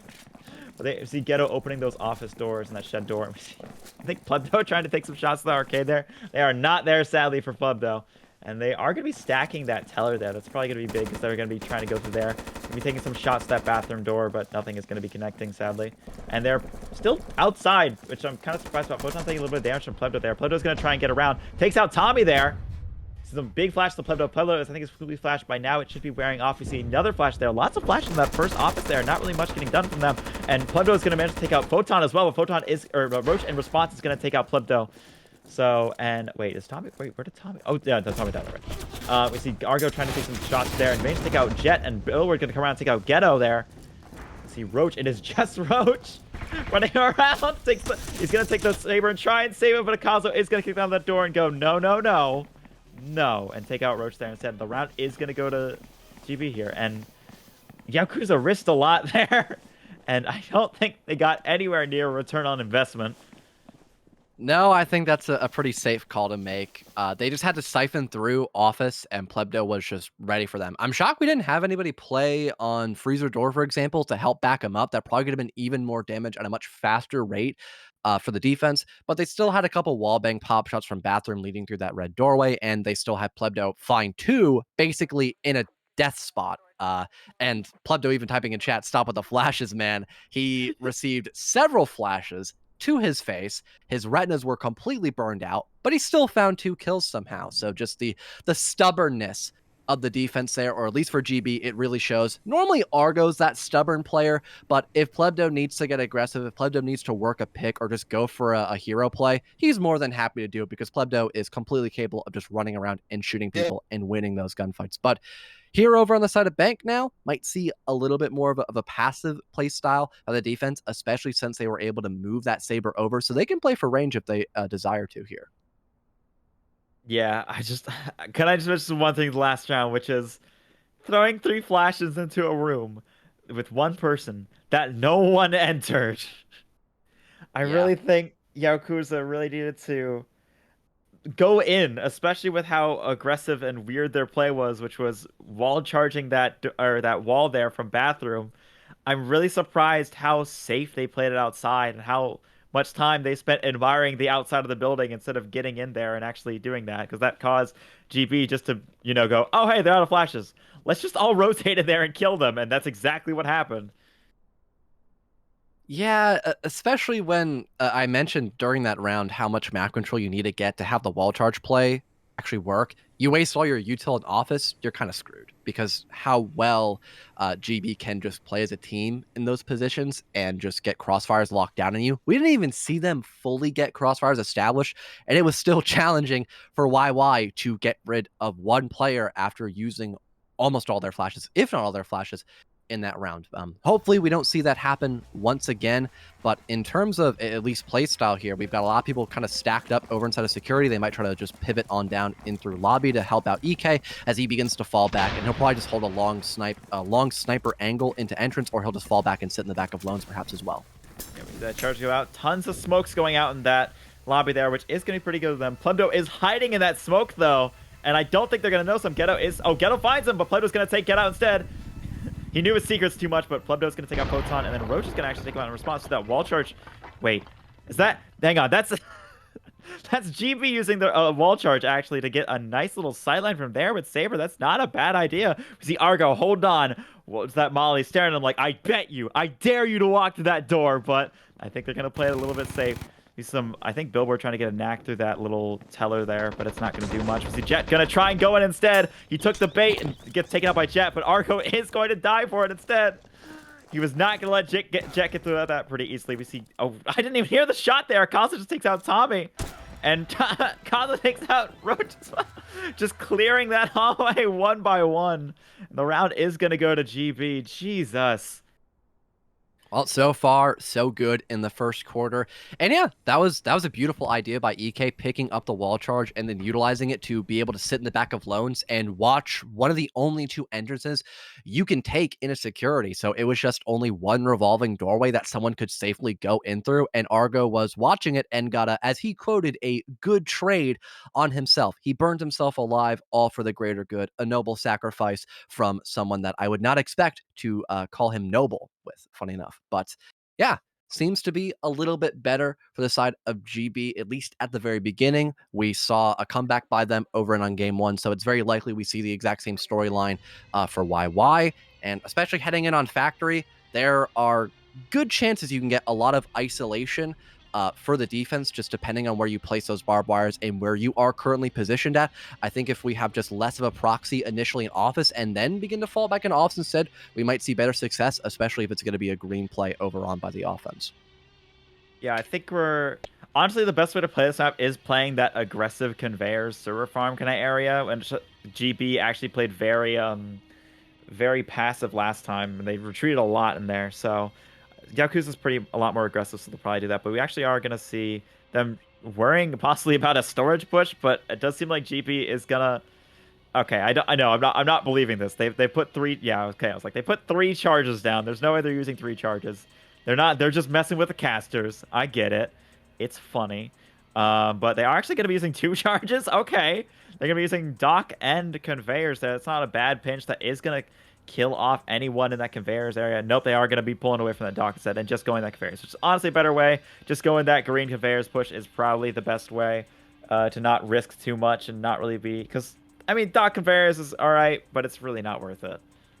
It's just easier to go implement both server and conveyors rather than conveyor and dock. I mean, you get You get this whole portion of the map on lockdown. You can probably have the person from Conveyor's Pardon just play passive and watch for this drop down from Office. That's fine. And then you just have to deal with the back of Pipeworks, for example. But if they've got multiple mollies and the defense is quick to rotate,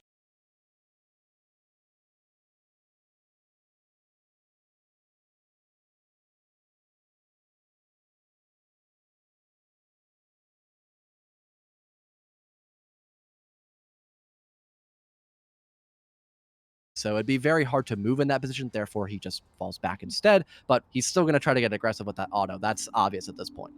Ghetto on shoddy on green is what I meant when I said Yakuza plays pretty aggressive.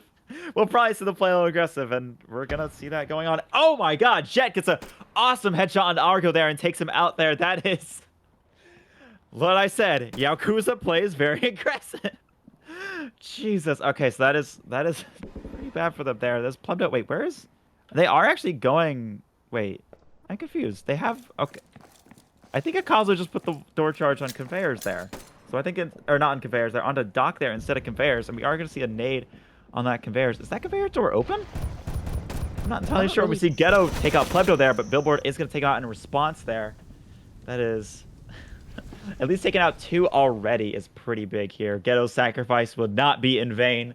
They are sitting out. I think that conveyor's door is open. I think that's what they were playing for. We see Tommy trying to take them shots there, and a flash. I don't know if Tommy's actually fully flashed there. He's not. He takes out Billboard, and Jet, I think Jet takes out SaChi there as well. All right, they're just pinching him there. That works. And Akazo managed to take out Jet. That's revenge for Argo. But Akazo is just going to be sitting out trying to place her picks. I don't think he's going to try and go in here. He's just going to try and cause as much of a disturbance as he can.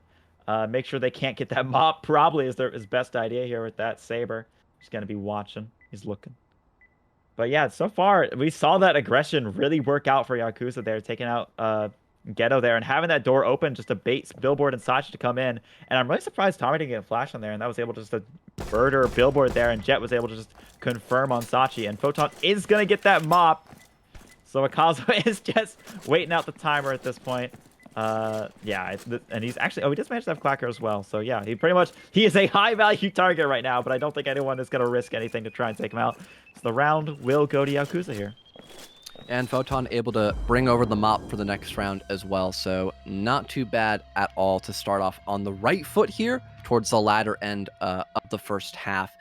Just not having really any proper pressure to go deal with the player sitting up near the top of offices. If a smoke was there, that could have been maybe a little more helpful, or just having people commit all the way back through server. But I think because they didn't have any nades or any kind of breach to go deal with that barbed wire, it just seemed too daunting of a task, especially when you had Jet holding a pixel angle through the door to watch through green, and also having Ghetto there with the auto. Eventually he got fell, but he still worked a 1-for-1, and it was still amazing.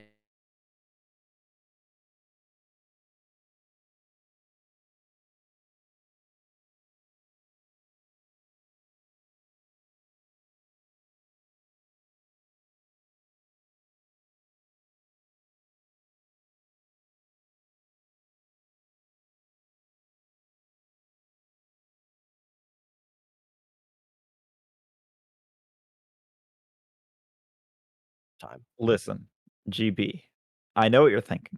I know you looked at that wall charge play and thought, this isn't a very good idea. But I assure you, it would be really funny if you did it. So I implore you, please, do the exact same play. I want one person to do a stupid wall charge on C-Store. I'm sick of storefront wall charges. Be more creative. There's so many walls to charge, so many worlds to destroy. See, it's funny too, because I was gonna beg the question: did they even know that's what why I wanted to do? And the answer is yes, because they picked up the wall charge from last round because they used it on bank. Maybe they didn't know where the wall charge would go. Maybe they thought it'd be in the back of freezer instead.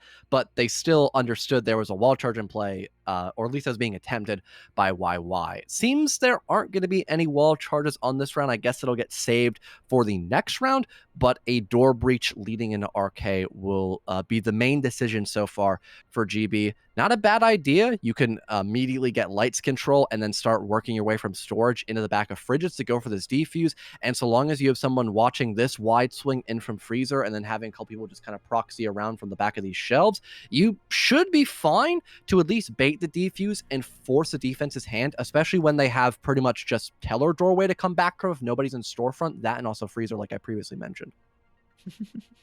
Yeah, I think we're probably going to see something similar to that. We are going to see, yep, my favorite thing when we see right over here in arcade, barb and grenade right on it ready. Oh, that's good. But yeah, we've seen, yeah, we are going to see Yaokuza, I think, play this pretty well here because they are ready for it. Tommy is itching to throw that molly. He is ready. Let's see if he can get any flashes gone with it. Just the molly go out. Plebdo's going to run through, take some big damage. He's about half him. Oh, he runs through and takes out Roach, but does get taken out by that molly from the grave of Roach. Tommy, oh, he just got a quick shot on Kazo there, actually. That was pretty good. All right.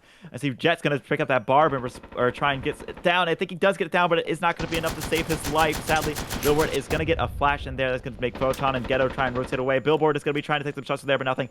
Argo is going to be pushing in to help out Billboard there, and the power is out, so that's going to be in there, or in the attacker's advantage here. I think they do have MVGs.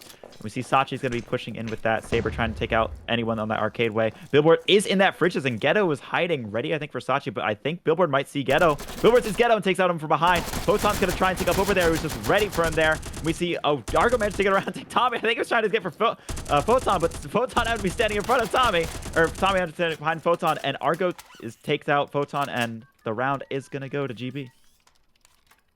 Well, I am impressed by Plebdo that he was able to dodge 2 different mollies and get a kill as well with the shotgun. That man was dodging mollies as if he were Neo dodging bullets from the Matrix. That was just impressive and almost hilarious to witness happen in front of my face.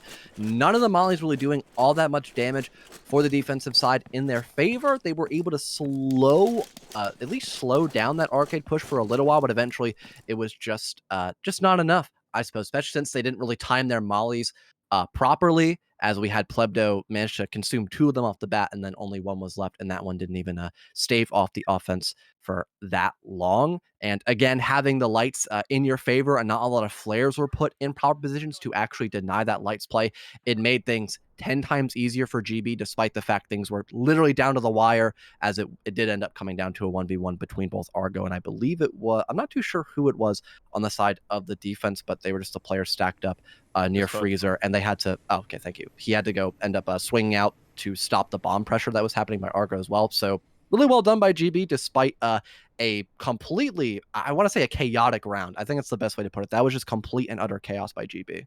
I'm really sad about Ghetto. Both Ghetto and Tommy got the worst of it. Ghetto was ready for SaChi to kind of push around and just get shot from the back, and Tommy just happened to be standing behind right where Photon was. Argo went to swing Photon, and Tommy ended up catching those bullets not meant for him. It's funny. I love it.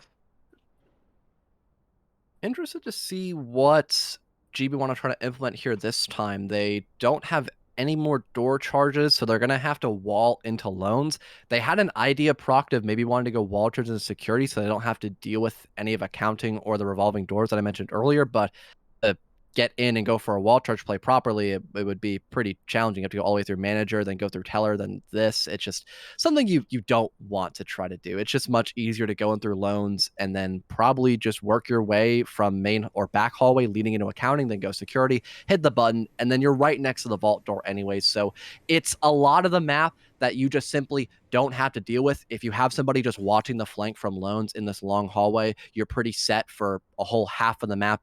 And then it's just making sure you hear the sound called the revolving doorway and that you've already cleared out accounting, and you should be okay after that. Also, bathroom as well. Sometimes people rat in there, but as of right now, that's not going to be the case, but it's a possibility. They don't have auto shotty, sadly, so I don't think they're going to be sitting in bathroom anytime unfortunate. soon. I miss it. I miss it. Bathroom auto shotty is probably one of my favorite plays. It's always obvious. Everyone always knows it's happening. But when it works and you just get that team wipe, it just makes me really happy. Obviously, Plebdo is going to be going in that mansion. I think it's going to be just I think it's a 1v4 split. We see that Molly go out immediately. No one is ready to start running in through. We'll be playing this a little bit safe. They're going to be pretty close to where the bomb is. They can play a little safe. A few shots through that door there, but nothing really connecting. We see Roach and Jet are going to be watching that. I'm excited to see if Jet can get a nice headshot here. We see a smoke right on Jet there. Jet takes a shot, but it's not going to connect anything. We see two flashes in there. Roach taken out by Argo, and Photon is going to take out Billboard on that side, so a little bit of a trade there. And we're going to see Plebdo is actually going to be moving around to go help out in that Loans push. We see Yaokuza trying to take some shots through there. I think does hit a little bit of Tommy, but not much. Flash right onto Photon there. Photon's going to see if he can get Argo, but is going to try and play it a little bit more safe now instead. He sees three people all watching him.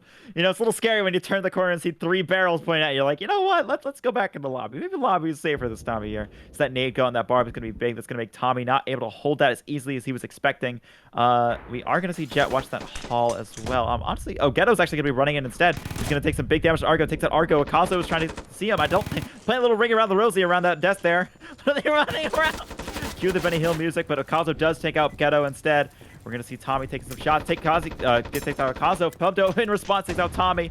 And it's just Photon. I think he's fully flashed right in the corner. Plebdo runs around, puts him out of his misery. It is just Jet with the mop here, which isn't that bad, but not the greatest. Plebdo is going to be playing safe on security. Kicks it open, shoots at the same time.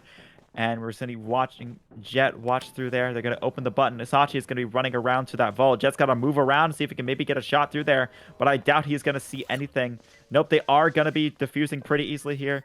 Jet's looking through. No, thanks to Omni Bomb, they can stand right behind it. Plebdo is watching it at a really smart area, actually. And Plebdo's going to run around, swing Jet. And the round is going to go to GB. And towards that 2 versus 1 at the end, that was really well done. Having just, what was that? Dalton actually sitting right behind the bomb, like you had mentioned. Natural cover. Mop can't do anything from there. And Plebdo just waiting for Jet to actually walk past him before he goes in for that swing.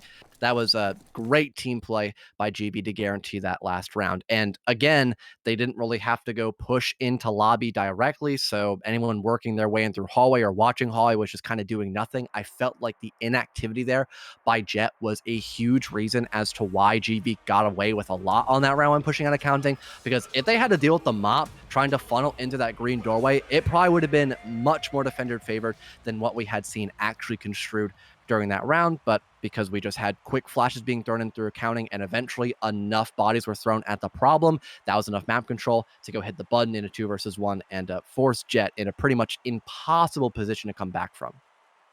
Yeah, just literally, honestly, he could have maybe done it if it just weren't for that vending machine that was right there. Because if he just moved slightly earlier and was ready for that hallway there, he could have maybe taken out at least SaChi and then just had to deal with, I think it was Plebdo left, and would have been a little bit easier, but sadly it didn't work out that way for him.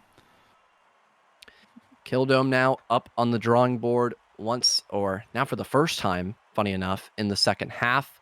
We've got, at least again, another long waterway. You tend to not see this get pushed unless like a late rotate, perhaps by either an attacker or defender to go for a flank or just have another position to attack to. For the most part, it's just beach, heading into obs, and then you just try to run in through pit and get that defuse down. Again, there are a lot of positions where you can kind of play for anti-flash. You can kind of swing wide from this direction to stop from that blue doorway. You can have somebody do the exact same thing, but just from this direction. And I've talked about mollies briefly. If the mollies work out well, this could be a pretty easy defensive hold if it weren't for the fact we're going to potentially have a wall charge play to make sure there is no fatal funnel here for the offense. That's a pretty creative idea. They just need to make sure someone's actively watching this top perch area, because if not, the wall charge player could easily get taken care of. We have seen this map a while back, and we have seen that wall charge. I can't remember the team that did it, but they really... that perch screwed them over, so... Yeah, this wall charge is a little risky sometimes. The amount of people that can watch it, especially because jungle is pretty safe to say that there's going to be a lot of people. Is Jet on that log? Jet is on that log. Okay, he's gonna be able to see some pretty nasty stuff there. We see a molly go out, does not hit where Ghetto's mollies usually hit, right on the thing. He's a little off today, I guess. We see Akazo sneaking up with that saber there. We see Roach, I think, is telling them. It's going to be trying to tell them where they are with that obs there, but yeah, that's mostly just waiting. We see a smoke go out. It's going to be a good smoke. We see, I think, a shot from Jet that does manage to hit Argo there. Surprisingly, it's that smoke. See Tommy trying to lay down some fire, but nothing really connecting. Plebdo is running in, ready to try and take out that observation. He's going to need a barb, or not barb, but a flash or something for that barb there. We see a molly go out on that barb. We see a nade take it out. That wall charge goes out. We see Ghetto and Roach rotating. They knew it was coming. I think they called it. And we see Ghetto take out Billboard, and he's flashed, and Ghetto gets thrown right into the pit. See Roach trying to take some shots. Tommy and Argo do a complete trade there. Plebto trying to take out Roach from behind. Roach was unaware, but taken out by Plebto. We see Plebto run around, take out Photon. Is just running around trying to see what he can do. Takes out SaChi, but not in time to take down the bomb. And the round is going to go to GB with Plebto picking up 3 kills there. All right. We're running through, taking them out. And again, a major lack of proper mollies and really able to shut down the offense at a really an early rate. Funny enough, Ghetto actually trading himself out by falling down into the pit, maybe getting fully blinded, not knowing where to fall back from, unfortunately. Just a small risk that had to be made and maybe could have worked out for him. But again, not having to worry about funneling at all in that round really worked wonders. I love the smokes being played off as well to weaken that position over near Perch, even though nobody was playing there, but better safe than sorry, as I like to say. And it was, again, a very just chaotic round. Although we talk about the structure that GB can hold, and as they are a very regimented team, sometimes they can kind of thrive in that chaos, especially when you have players like Plebdo and Argo who are incredibly frag heavy and are more than willing to get their hands dirty just to have a round work out as a win. Yeah, we've seen that a lot. I just love, you know, it doesn't happen very often, but we always have to be very happy when we see Pit get a kill. You always got to call it those Pit kills. That is honestly one of my biggest fear playing Defender in Pit, is always just flash and then, well, I'm going right in the pit, aren't I? And we saw that there. And when I do think they, like you said, they weren't really standing their ground very much and just not using those mollies really well there. Managed to where they had to really rotate out of a lot of their footholds they could have maybe held, but sadly it didn't work out there for Yaokuza.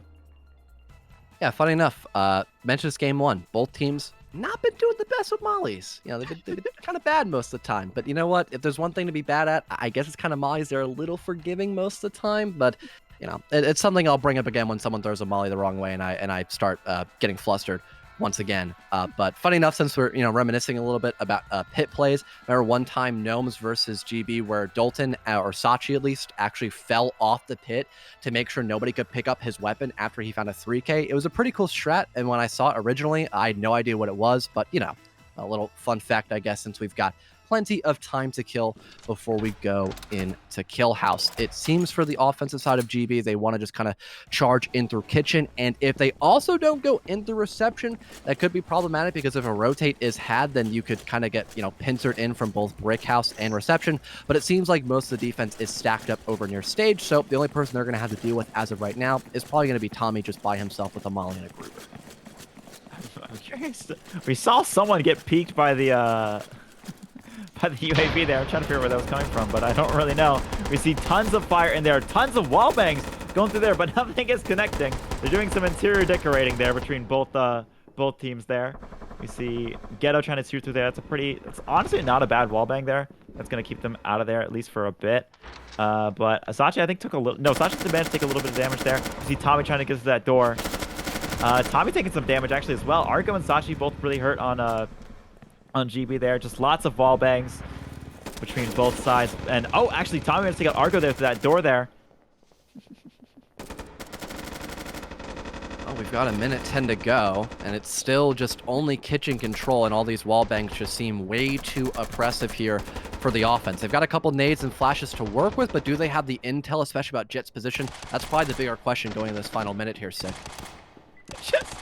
Is anyone gonna die and see the other person die? Finally, yeah, Jet gets taken out by Plebto there. JP just running in through there, taking out both Tommy and Jet there. We see tons of more wall bangs. What do I expect on Kill House? But God, I remember Yaokuza being so aggressive on those wall bangs. This is totally what they do, but God, it always makes me so antsy. We see them running through. I think GB or also they're ready with a flash. I think Flash is Ghetto maybe. We see them take out Roach there together, and we see the Billboard run around, take out there, and yeah, they just got in there with that one flash, managed to take out both Ghetto, Roach, and Photon. Just all together, some very clean kills from both, I think, Billboard and Yaokuza there, respectively. And the round is going to go to GB, setting this as at least a tie for this exact game. And that was a very well executed last-second push. They had a flash for deep and close.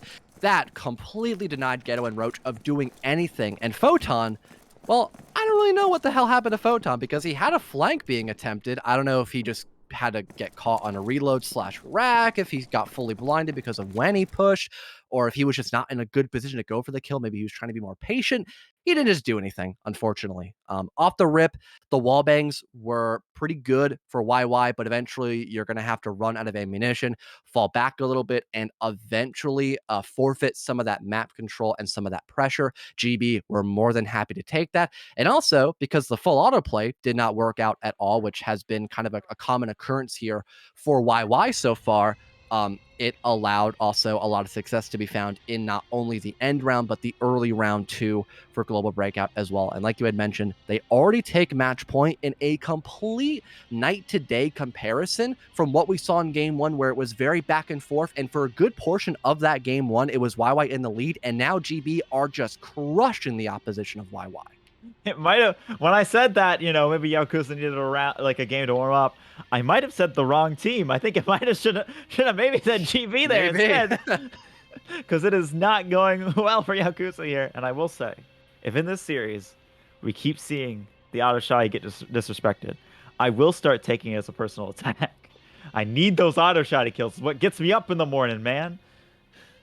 It's your will to continue as a commentator and player for this game is to see you must have loved Gravy then when he was playing comp, because that's all he did. He would run around, he would open up red doors, sprint out, go for multi kills. I mean, that was just Gravy's play style. So I hope he's doing well. I think he's doing some military stuff. I really don't know. I haven't talked to him in a hot minute, but I hope he's doing well. Anyways, like you mentioned, a lot of the super weapons, in particular shotguns, have been kind of outshined, funny enough, by the DL.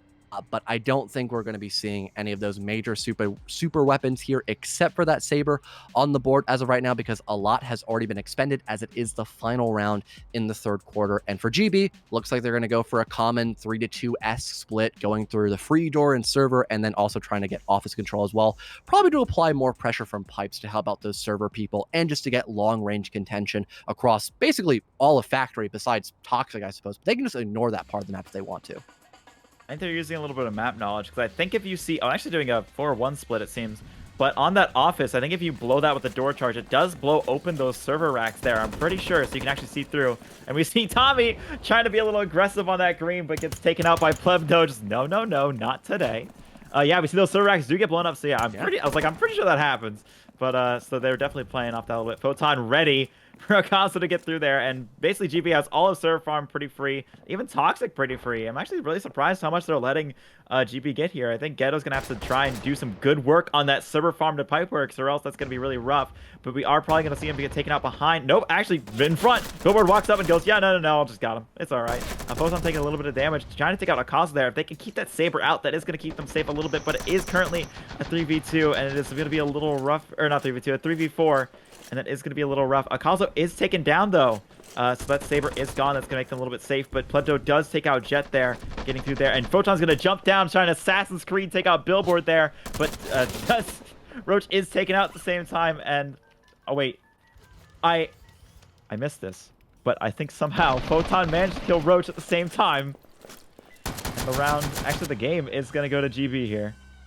Yeah, it appears that they lined up as they had a crossfire, but I guess the crossfire was so good that it had to be self-nerfed, funny enough, by Photon. And the game already over. One more match potentially to see who comes out on top. But again, you know, we were going into this game thinking, oh yeah, it'll be close. Game one definitely showed that aspect, but we're already on series point for GB. So there is a great chance we have our night finished out much sooner than what we had expected. But before we get into that third and potentially final game, we'll take another quick break and be back in just about 5 minutes. Don't go anywhere.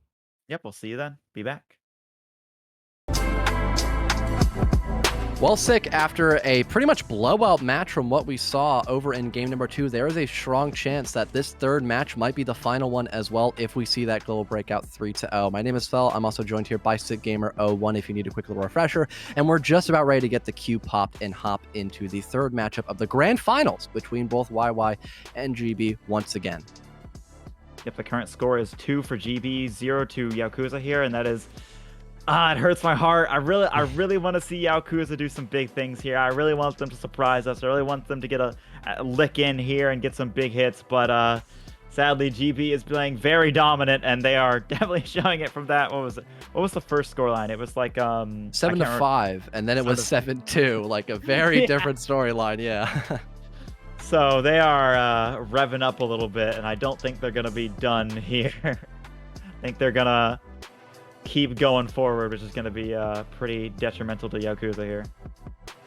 Yeah, the big thing you tend to worry about after you see such a complete different score line from 7-5 then 7-2 is kind of the mental game that tends to fall through with a lot of teams. I could imagine that YY might be struggling in that department just a smidge, especially when they got so close to winning or at the very least tying a game and then just getting blown out of the water by GB, especially since you normally just see best of 3 or best of 1 matches. That endurance that tends to occur as well for certain teams might not be up to par from GB in comparison to YY. So there is a really strong chance we might just see that 3-0 occur. Although neither one of us want to have that happen. We want to have a close and fun game. There is a really strong likelihood of that being the case unless we had a really good 5-minute break for YY where they, dotted all their I's and crossed their T's essentially. Yeah, we are coming in here on... Oh, God. No, not this map. Not this one. I remember this one. We're on... Or you get a kill outright, especially when you mix those in what mollies as well. Although there are only 2 on the board here for Global Breakout, they still have a pretty good idea as to how they want to play this out. Argo once again in a wrap position. EK going in for an active swing over near the reception windows, try to find any damage early on, like he tried doing last round, but let's just see if he finds a bit more success from what we had over and on bank. Wazdi, are we still live, or is this bit broken? Okay, we're back. Sorry about that technical difficulties. We're going to see some shots going in through, and Kazu getting a nice shot on the Jet there. That's going to be hurting their push there. They're still stuck outside there, and GB is going to make sure they're going to be watching the outside there, keep them away. Photon going to take a lick and take out Argo there. That's going to be pretty good for them. They just got to get those few people that are holding on. Plebto taking off, running away after that flash. Kazu's taking another shot. I'm not sure if it connected, but he's going to be rotating out. It's going to be the best for him. He is going to try and take another shot. I don't think that one connects either, sadly. SaChi and Billboard are going to be trying to keep them in that reception. Billboard immediately gets that shot there with that barb and does get taken down by Tommy. We're just going to try and run around, try and see if he can get through that window and take out SaChi. Another molly. They are keeping them. They are locking down Yaokuza on the outside. They do not want them to get a single inch into this building and into that bomb room at the very least. We've seen tons of barbs here on that side. Some wall bangs there. And the counter wall bangs onto SaChi. Takes out SaChi there. We see that nade on that barb. That's going to be good. It's going to keep them out. And it's just a Kazo with the mop, seeing what he can do. He's going to pick up the Gruber instead. It's going to be his better bet. He has a molly. Let's see if he can get a good molly here. He's going to be a little late. That's going to let Tommy get in. That is going to step in a little bit. And oh, Tommy's actually getting stuck by there. Tons of wall bangs. Akazo is really hurt. So is Tommy. And Photon's got a little bit of damage on him. And Roach is looking a little worse for wear as well. Akazo could maybe do this. He's going to take some shots there. Trying to get some wall bangs, but it's not going to be enough. He has no idea where he's going to be on the bomb there, so he can't get a quick, easy kill. And the round is going to go to Yaokuza with Kazo hiding in the walls. Gets found by Roach, the Exterminator, and the round is going to go to Yaokuza. Well, it seemed like the wall bangs were a little more favorable towards the offense in the very end of that round. But from the very beginning, at least it seemed like the utility consumption was a bit better and still able to actually evade some of the barbed wire by not having 2 of them on the reception panels did allow for better aggression, despite the fact we did have EK immediately shut down Jet and Grant. That 5 versus 4 position, which I mentioned earlier, tended to be very favorable for whatever team finds that entry first off. But this time about, that stat line is going to be pretty damn inaccurate. So things evened up once again. And it seems like a lot of the weaponry is kind of eliminated off the side of the defense. I think they still have a full auto to bring out here for C-Store, but not having that mop could be a little threatening, especially if this is a bigger C-Store. But it seems like that's not really going to be the case. There are a couple of long angles you can play with, but for the most part, you can get away with just playing mid to close range, so long as you just have the right utility to stack up with your guns. Yeah, and we do want to apologize for those technical difficulties. Sorry about that. We just had some slight internet issues, but we are back here, obviously. And we are coming in here on Rising Hall, the C-Store. Say, I'm wondering, seems like for the offense, they want to try to go in through Freezer and also go in the back of Shutters as well to get some control inside a storefront. I'm wondering if they want to actually push outwards from freezer leading into office, or if they just want to have somebody watch a couple of passive angles, as if they want to have somebody near these freezer shelves so no one can rotate around in through arcade, and then maybe just have somebody proxy around near office as well, maybe dive a little bit inward to go hit the lights perhaps, and just sit near some of these desks perhaps inside of office. That might be a pretty decent idea, while a majority of the front just goes in through shutters perhaps. That doesn't seem like a horrible idea. And that might be the main point of contention. Maybe a late charge perhaps inside a freezer as well, and just a good conglomerate of the offense, just kind of throwing in a bunch of flashes through storefront and just seeing what they can get away with and how much map control they can take to start applying pressure on that Omni Bomb. I could be wrong, but I'm pretty sure that Yaokuza is actually pretty known for their late charges. I remember playing a few games against them a long time ago, and that would be a thing. And even watching a few games this season, we've seen them get a big show of a nice, like, big wall charge or something else, and then just a quick one really just to take out.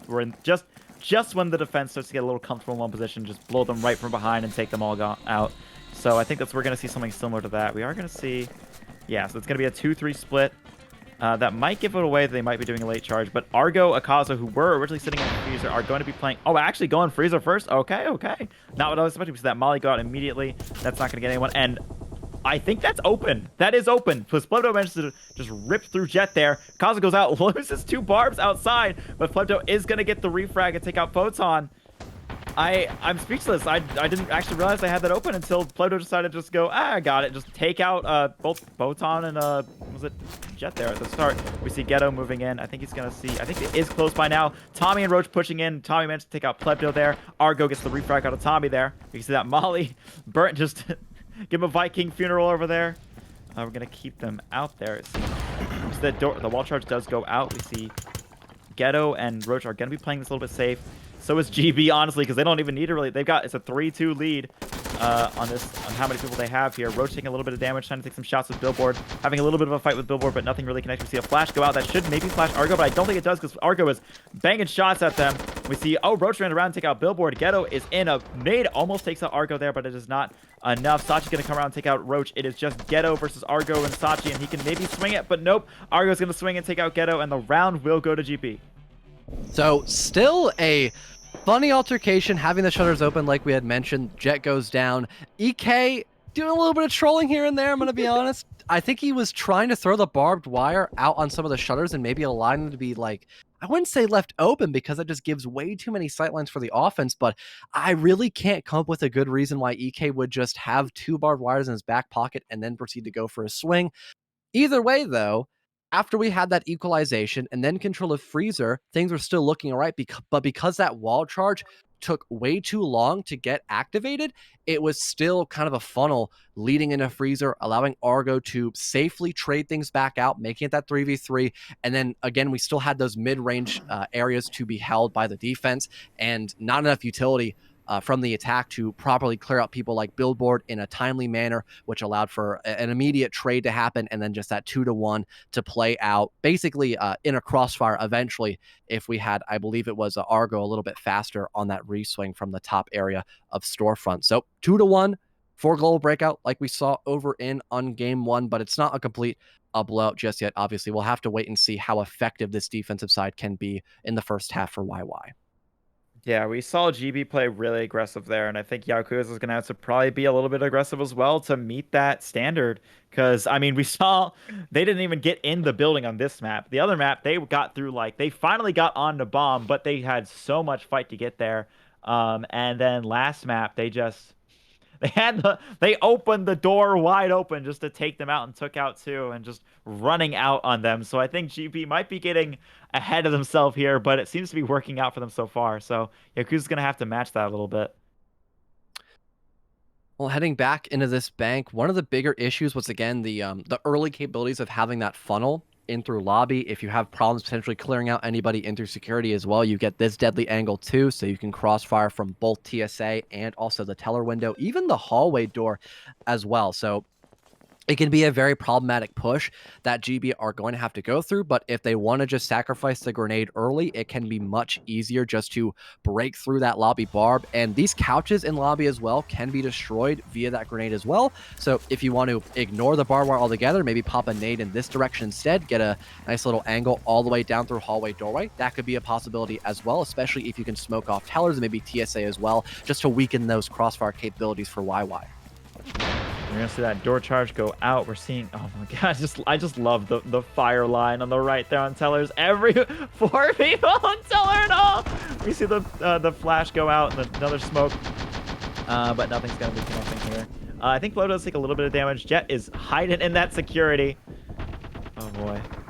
See a flash go out right on that. It's gonna flash through them. Billboard running to that molly, and the barb gets taken out by Ghetto there. The last resort there with the mop. Pluto's gonna be pushing in to try and take out Jet. Does take out Jet, so that is security. All cleared for them. That's pretty good there. We see. Wait, Argo's just standing outside. I just noticed. I was like, wait, there's 3 people in. Where's the 4th guy? One of them died, right? We see Photon ready on that manager. That's gonna be holding down that side. It's gonna be really good. We see Tommy aggressive on that lobby is gonna be good to keep them away from there. Photon out pretty well. Tommy again. They're just both shooting through a bit that it's honestly very difficult to shoot through the other one there. They kind of have to both go for it. Oh, Kazo managed to get a sneaky little snipe on Tommy there and take him out with some shots at Kazo just for revenge for there. And Ghetto takes out SaChi there as well. Okay, this is getting a little down to the wire here. They're running out of time, GB. They got about a minute left, and Akazo, noticing that, takes out Roach. I think they're going to start playing this a little bit aggressive there. Plebdo was waiting on that manager, I think, maybe for them to get a little bit more into that that lobby there. We see that nade go out. That takes out one of the bar, but not both of them. And Ghetto is holding it down with a pistol there, managing just to not die and keep them afraid of it. Photon managed to take out Plebdo on that back half, so that's going to be pretty good. We see a flash run right next to Ghetto. That's going to make him pretty scared there, but Photon is going to try and hold down Argo there. They do get the button, so that means Akazo can just go for it. That means Photon's got to make a mile dash to get over there and have to deal with Argo. He's going to try. No, he doesn't have time to be able to close the button to maybe close them out. He's going to pick up a gun, try and see what he can do. He sees Argo. He's going to get taken out by... No, he does take it out. He does take out Argo. If he can keep running, he can maybe do this. He's going to run outside. No! And Photon can't do it, sadly. Just not enough time for him there. And the round is going to go to GB with Akazo on a hard stare worth of health and takes it out Akazo.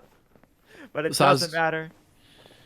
Oh, yeah, so I was going to make a point earlier that Argo was just either having internet issues or just flat out baiting for the first half of the action phase. But eventually, once he got active, it was a big sigh of relief for Global Breakout. They could utilize the nade to at least break some of that barbed wire to actually get through that funnel properly. Also being able to take care of Jet, that's one of the main crossfire positions that were being held by YY. And although Plebdo couldn't, hit the flank fully and hit the button, he still left enough damage in that round to help the rest of GB salvage out that round and make it 3-1. Especially when we had the button hit, no one was able to hit it in time to actually stop EK from going in through the vault. And it was overall a much better outcome in the final minute because of the fact they had just enough utility to fluster Ghetto and also just allow the button to be hit, making it now 3-1. Yeah, they played pretty safe with those flashes for a while. They got that immediate flash and that smoke, and then from there, they kind of just held them for a bit, which I think was a really good idea because there was it wasn't until that end bit where they really had a point where they could really capitalize on a flash. And I think that's something that a lot of people need to learn is it's not worth throwing a flash if you can't really capitalize it. If you can't move in or you can't go through it, it's just don't use it. A lot of these teams know that, but there are a few. I want the casual players who listen to this to know that, please, as I play a lot of casuals, if you're gonna use a flash, make sure you can actually do something with it. Round 5 back up, and it seems for Global Breakout they want to opt to go for a door charge play from patio leading into office. Probably not wanting to deal with all the wall bangs that tend to follow if you just flat out go through reception, but you still kind of run into the same problems unless your flash game is really good and it isn't a late barb on this green door, because if this is barbed off along with this doorway too, you are kind of just trapped in this hot box of office.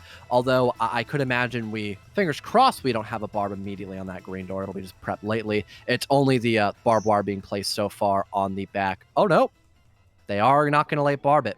Okay, I don't understand why they would not want to go for that late barb, as they could have saved it for this green door, but I digress. Now Tommy and Photon are in a pretty tough pickle once that red door gets breached and people start pushing from both reception and also patio side as well, leading into office.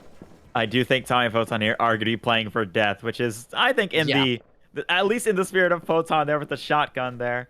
We're going to see, I'm honestly really surprised about the guns we're seeing here. They might just be running out. And Tommy is getting kind of take some shots through there. I actually don't think anything connected. I thought I saw something, but Tommy did take a little bit of damage. We see Argo in with the shotgun. Argo's running the shotgun, takes out Tommy. Come on, fight with Photon, takes out Photon. Okay. That's those two immediately gone. That's I think they were possibly picked to sacrifice, but hey, it's still cool to see Argo just run through and take him out. We see some big wall bangs there. Argo really hurt from there. Ghetto managed to take out Plebdo on that back half. Ghetto's going to try and do a flank, trying to see if he can get something done, but Billboard is ready for it and takes out Ghetto. It is just Jet and Roach. They have one Molly left. They got to really make it count here. Got to maybe see if he can bait a flash. No flash is going to... Oh, no, they do manage to bait one flash. A little bit late on, actually, bait on that flash. I'm kind of surprised they threw it. But Billboard's going to be running into that courtyard. No? Okay, he's just baiting courtyard instead. Messing with the casters there, I see. We see Jet's going to try and run out. Takes out Argo. And SaChi was none the wiser, actually had to be looking away when it happened, but does get taken out by SaChi. I'm really surprised he just took a quick hit on Argo, especially how low SaChi is. If he just could have maybe pulled out a pistol or something, could have done it, but it is just Roach left with a KRM with that nice barb. Takes out Billboard's going to run around, try and take out SaChi. Okay, sees Akazo. He can probably do this. It's a 1v1. Roach versus Akazo here. Taking out the pistol, seeing what he can do, but Roach is going to be taken out by Akazo, and the round is going to go to GB. Okay. We can really see Yaokuza trying to reverse aggressive there with how Ghetto was trying to run around and Jet was trying to get in that shotgun, but Argo taking out those first two really made that round. Yeah, and again, that's the main reason why you actually try to involve late barbing in a round is so if you need to fall back or hold a different angle that's on a doorway, you can do that. Basically, Photon and Tommy sealed their fate. And once we had all the flashes come flying out into office, people fully blinded, people having to fall back, it allowed Argo to take such an advantage and just have his way with the shotgun. Although it was a little bit of an anime battle against him and Photon for a couple seconds because both of them are whiffing with the shotgun. Eventually, Argo found both of them. Jet had to slowly walk through a barbed wire and could only find one despite SaChi being on a sliver of HP. The flank was still being watched by Billboard as well, and it all came down to a 3v1, and despite almost all the flashbangs landing in the same portion on the lockers, and basically everyone just stacking up against Roach, it was still a 1v1 that EK was in a better position to win, ergo giving them the round and still making this a dominating first half for GB, and honestly, they really are looking to take this in a 3-0 fashion at this point, Gamer. I think...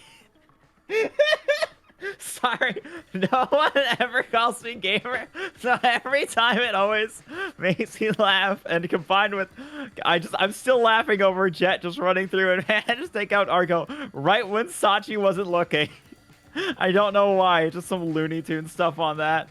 But yeah, we are gonna see GB doing a very dominant showing here, and I do think I will from this point be predicting GB, sadly, but hey, maybe Yakuza can come back. That's kind of cheating, though. You've seen like two and a half matches play out. That's kind of, you got to stick with your gut, man. You got to stick with what you said. That's how predictions work. I mean, hey, Yakuza still has it. They can still do it, but I do think that GB is going to win this, but that does not change the amount of watch minutes that I will be losing if Yakuza loses.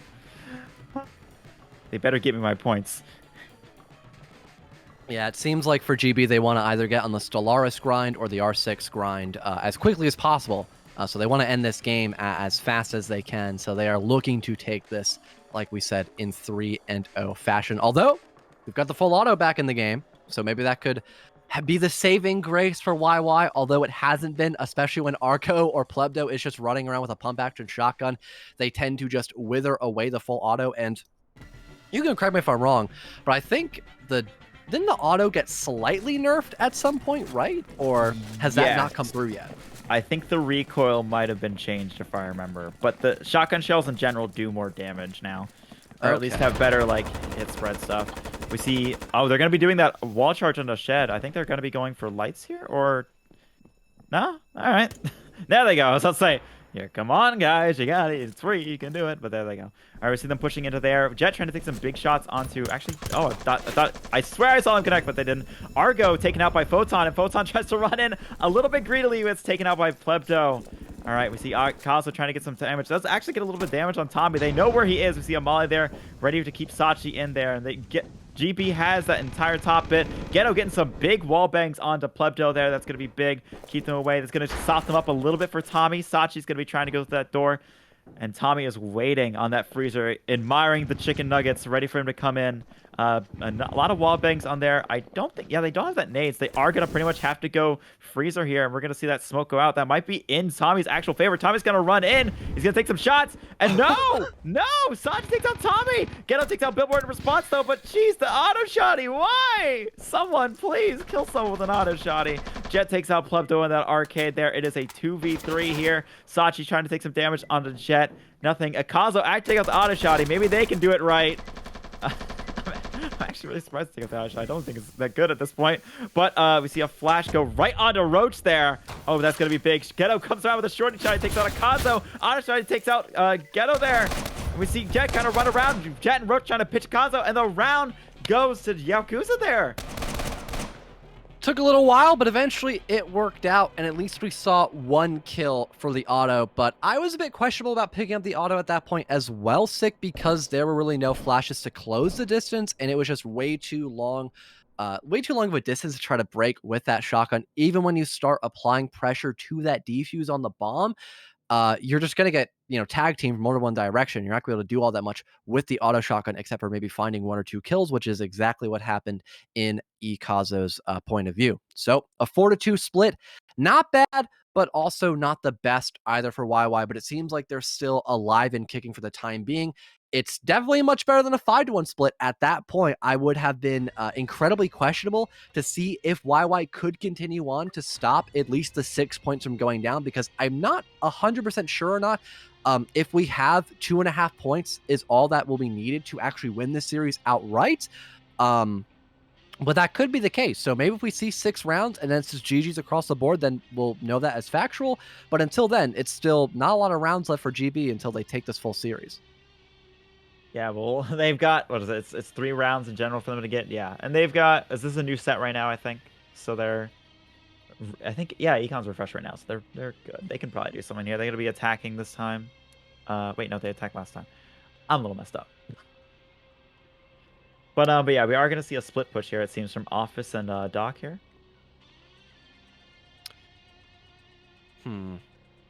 So door charge out for Doc. Probably not going to want to use a wall charge early on. That's only like the go-to. You also can't wall charge these docks anyways, because there's all trucks there. So unless you have a, if you could blow open the trucks. Maybe you had a certified trucker's license, maybe like drive them out and then begin to open up one of the shutter doors or walls. Pardon. So unfortunately not. No one's forklift certified nor semi-truck certified. That's what this game needs. Vehicles. Yeah. There are forklifts on specific factories, but this unfortunately is not one of them. And I guess we're not going to see the dock play happen that was highlighted earlier. It seems like Office will be the main point of contention instead for Global Breakout. Not a horrible idea. I mean, it's essentially direct access into the bomb. You clear out Toxic and Office. You can just sit behind the Omni bomb, just wait for people to start pushing you. The only thing to worry about is if someone swings like this, for example, and kind of uses that bomb as natural cover and just kind of street sweepers you. But that would be most damaging with a shotgun, or if anyone's playing there, and that doesn't seem to be the case. The only person guarding Offices is Roach. So if that Molly is a flub, that's not going to give his teammates time to rotate and help them out when dealing with this Office push. I want to mention something, because I feel like this is a bit strange to me. Yaokuza's brought one barb.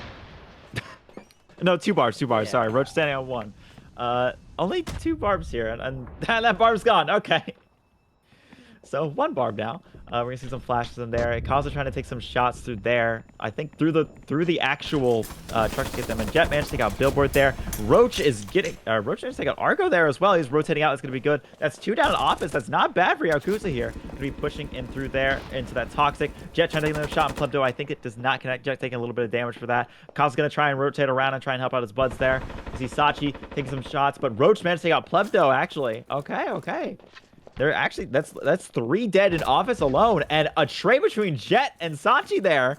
All right, it is just and Akaza does take out Photon for that as well, but it is just Akaza versus Tommy, Photon, and Rochu. That's a 3v1. He does have Saber, but that is not going to be very good for him if it's a 3v1. And he's decided to grab the Saber, grab the Clacker, and get out of there. All right, and that round should go to Yaokuza unless somehow Akazo decides to get back in there and really rip it apart. But I think he is going to be hiding behind that shipping container, wondering what is inside of it as they get maybe a little over aggressive. That is, yeah, this round should go to Yaokuza. Not the worst idea to try to save Clacker and then bring out the Saber 2 in a 1v3. I don't really fault Jesse for doing that, but one thing I didn't actually mention about this whole plan coming in through office is the walkway pressure, and that was the one redeeming factor that YY had, especially since the molly was good by Roach. It gave his teammates time to readjust. Jet had a nasty angle either on top of the walkway or under it, looking in through the office window on towards the red doorway. That found the opening duel as a win against Billboard. Roach was still doing just fine as well, as he managed to outgun Argo, and Roach still was not dealt with the entire time, especially since he had tons of backup by his teammates on those walkways as well. So it was a really good readjustment by YY. I got to give them full credit for that 100%. And GB, they were just completely starstruck about how well YY were able to hold just that one portion of the map and completely shut them out.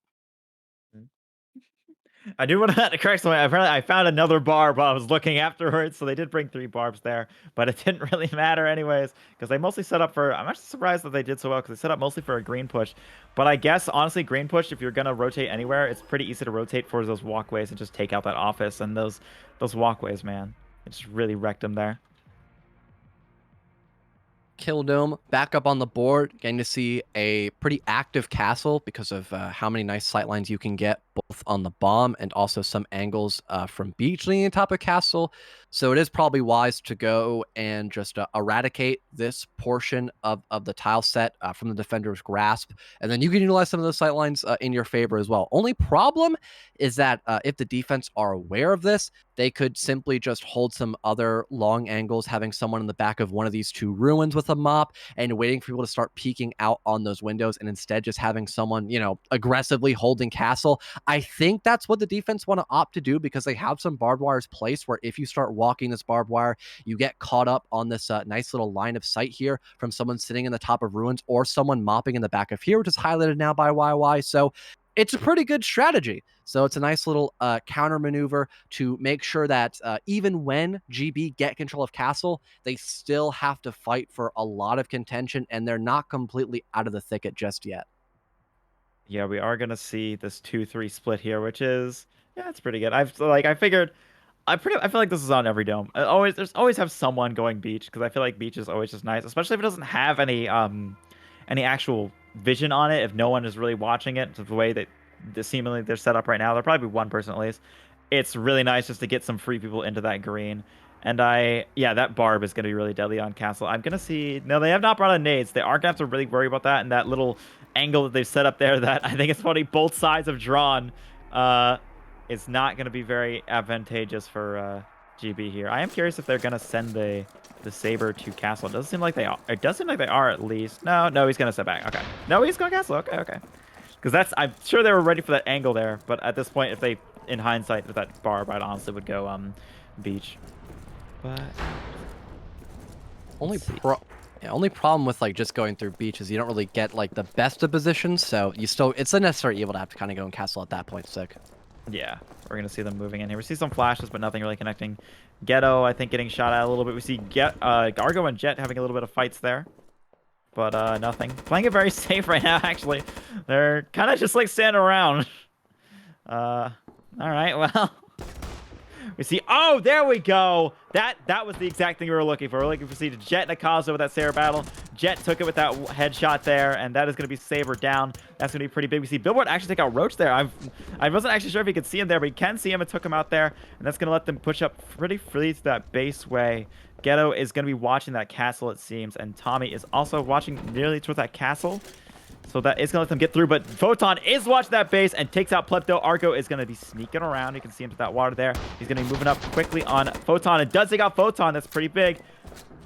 We see, oh, Ghetto taken out, I think, on a flank there from Billboard. I think they've been pretty, actually, GB's been pretty good about watching their flank. See Jet get that quick shot into Argo there. Tommy taken out by SaChi. It is just bomb. Jet left with the mop and the bomb there. He's going to have to do something because he's going to be defusing on that side. I think Jet makes a little mistake, steps 2 steps to the right, and Billboard knew exactly where it was, put 2 in his chest and his head, and just dropped him, and the round will be going to GB here. And, you know, Billboard hasn't been having the most impressive rounds every single time, but he's just been willing to do his job, for the most part, just being that flank watch. We saw him being very aware that Ghetto most likely could swing in through the double door from pit leading into base. He watched it perfectly, and he was able, after he was done dealing with the flank, he was able just to have a lot of long-range pressure and was able to make sure that a lot of those, you know, Mop plays and also those Ingmar plays weren't going to be fully unpunished, and also applying tons of great coverage as well. Once the offensive GB knew that it was only Jet left in the top of ruins, they knew they could just sit behind the bomb for cover so that Sniper could not do anything. Similar to what we saw on game 2 Banks tile set, of where Jet was in that 1v2 and kind of had to break the distance once again. Billboard had the better angle and the better position outright because that lack of intel that Jet had. So it's still going to be a pretty decent lead for Global Breakout, and now 1 round away from getting at least match point and series point, and that could potentially be the game over and done with, if I am correct. And if not, they'll need another round after that to secure the full thing, but it'll still be done in 3-0 fashion, which is pretty damn impressive, even for GB standards. Yeah, GB's playing pretty well here, and they're definitely showing it. Yaokuza, it hurts to watch Yaokuza getting, or really not getting what they need here, and having a few mistakes here and there that are just... I do think I think it's funny because originally I was saying that Yaokuza plays very weird, and that would actually be very advantageous to GB, but I think GB knows that, and we're seeing these flank watches with watching for those Ghetto like flanks and such, and just that's what they do. Those rat spots, those flanks, those are the things that really get not GB, but Yaokuza those kills, and we're seeing GB know when they're coming and just really shutting them down. Well, for Global Breakout, it looks like they want to try to get a lot of hallway pressure early on. Can't really fault them for that. That way they can, once they hit the button, eventually they can just go and hop right into the site, eventually leading in through vaults. Only problem is that security is literally just across the entire map, and it's going to be a little awkward to try to deal with it. You either go through lobby, fully clear that out, and then go through the revolving doorways, which is already a pain as is, or you go through hallway into accounting, hop into manager, and then you get to go into security and still probably have to deal with somebody holding this angle through TSA. So it's a very challenging bank set, just to say the least. This is incredibly defender favored, so if we don't see YY win this, I'm going to be very surprised and very fearful for them if we see match point hit in round 9. Yeah, we're gonna have to see them hopefully pull it through here. Like you said, it is very defender side. I just love security being on the absolute other side of the map. We see that charge go out. We see a Molly go out immediately, and it's gonna keep out there. Photon, I think, took a little bit of damage to that Molly. We see some shots between Tommy and Argo there. Tommy taking a little bit of damage, Argo taking not really anything. We see Billboard is going in on his own in the accounting there. We see Argo get a nice shot at Tommy. That's going to be clearing out some of that early lone defense. We see a Molly again right after, keep them out. We see a smoke into that hall. I don't think they're going to actually get there fast enough to really take advantage of it, but hey, they use the smoke. We see Rose taking some shots there. Flash goes in. I think it does manage to flash. No, I don't think that flashes Roach. I think because he's got the door there, so he should be fine. We're seeing Jet rotating around, I think, slowly to try and help out in loans, but his gun choice isn't going to help him out very much there. Some shots onto... They pretty much know where Roach is, that door. Trying to do something, but not much. So they've got that whole loans tacked on. They know where to go. Photon's waiting. Antsy in that bathroom. We're going to see Jet find Argo. Jet finds Argo. Photon takes out... Or actually, is taken out by Plebdo. My mistake. And we see Jet take out Billboard as well. That is their whole right side gone. That is going to make it really easy for them to hold that button from now on, which means GB really has to use the amount of time they have left. They have under a minute left to get that button and get all the way back over to Vault. At the same time, Ghetto's going to sneak around, get a little cheeky little shot into Akazo and take him out. We see SaChi and Plebdo stuck in that hallway there with Roach and Ghetto able to just hold that down for right now. And we see a flash go right onto Ghetto there. Actually, I don't think that flashes Ghetto actually. We see Roach take out Plebdo, and SaChi does manage to take out Ghetto. Roach is going to try and come around and take out SaChi in response, and the round will go to Yaokuza.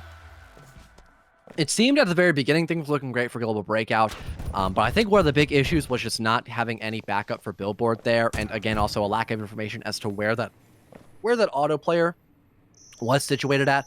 The patience itself by Billboard was great, but because a majority of that util was in the pocket of Billboard or was just in the pocket of somebody who was not in a position to clear through the rest of hallway, it allowed Jet to find several kills in that position with the shotgun. And like you mentioned, it cut off pretty much an entire portion of the map out of GB's fingertips, and it left them stuck in the middle of hallway. They still had to worry about the person set of tellers. They still had people to worry about that could potentially flank them from the back hallway. And at the end of the day, they still had to hit the button, which is across the map from where they're playing at, and they're already down to a measly minute, which is not a lot when you're playing on bank, especially when you have a lot of the map to still clear out. So a pretty self-explanatory round win there for YY. Again, we mentioned how defender favorite it is, so it is nice to see an almost evened up scoreline here between both these Titan teams.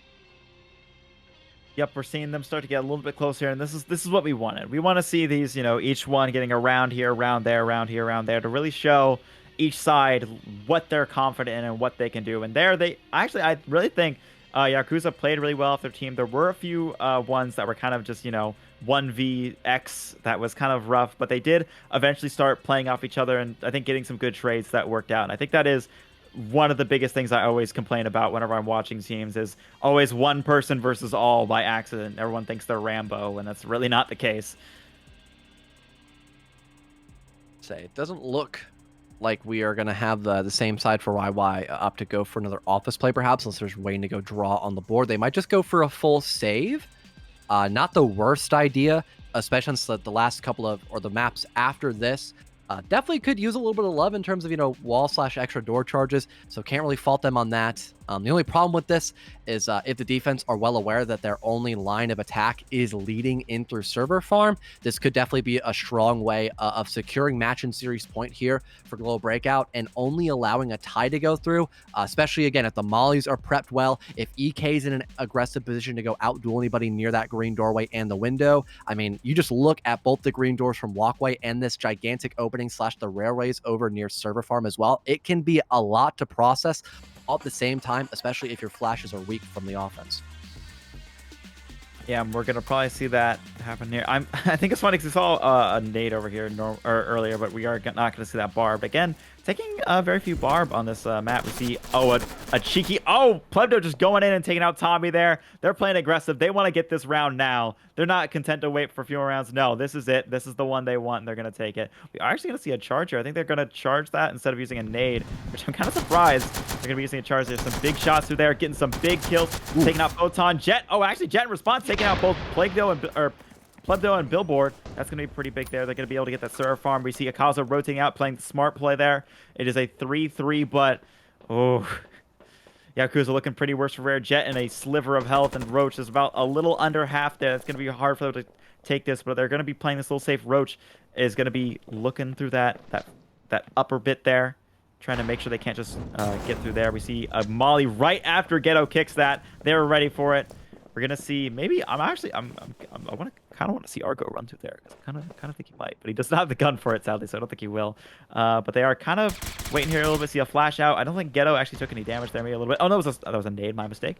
We're gonna see a flash go right onto Argo. Argo is completely fast, just running around. We see another flash go in. Ghetto's gonna be coming around. Swings on SaChi. Argo's there. Ghetto and Argo are fighting, but nope, it's taken down by Ghetto's taken out by Argo. Roach is gonna try and take him out. Akazo takes out Roach instead. It is just Jet here versus Argo and Akazo. He does have Saber, but he is super low and has 2 flashes, so maybe. Argo was about a hard stare as well from death, but it really just comes down to Jet versus Akazo here, the two big snipers in this game here. Jet honestly has been showing up pretty well as a sniper recently, so we'll see 2 flashes out. He's going to make use of those, but Akazo is going to take Jet, and that is going to be currently a tied up here, or not a tie up, but a possible tie for GB here with a match point for GB. Well, it seems like the Sniper King is at least trying to reclaim his throne against Jet. At least on Factory, that seemed to be pretty darn successful.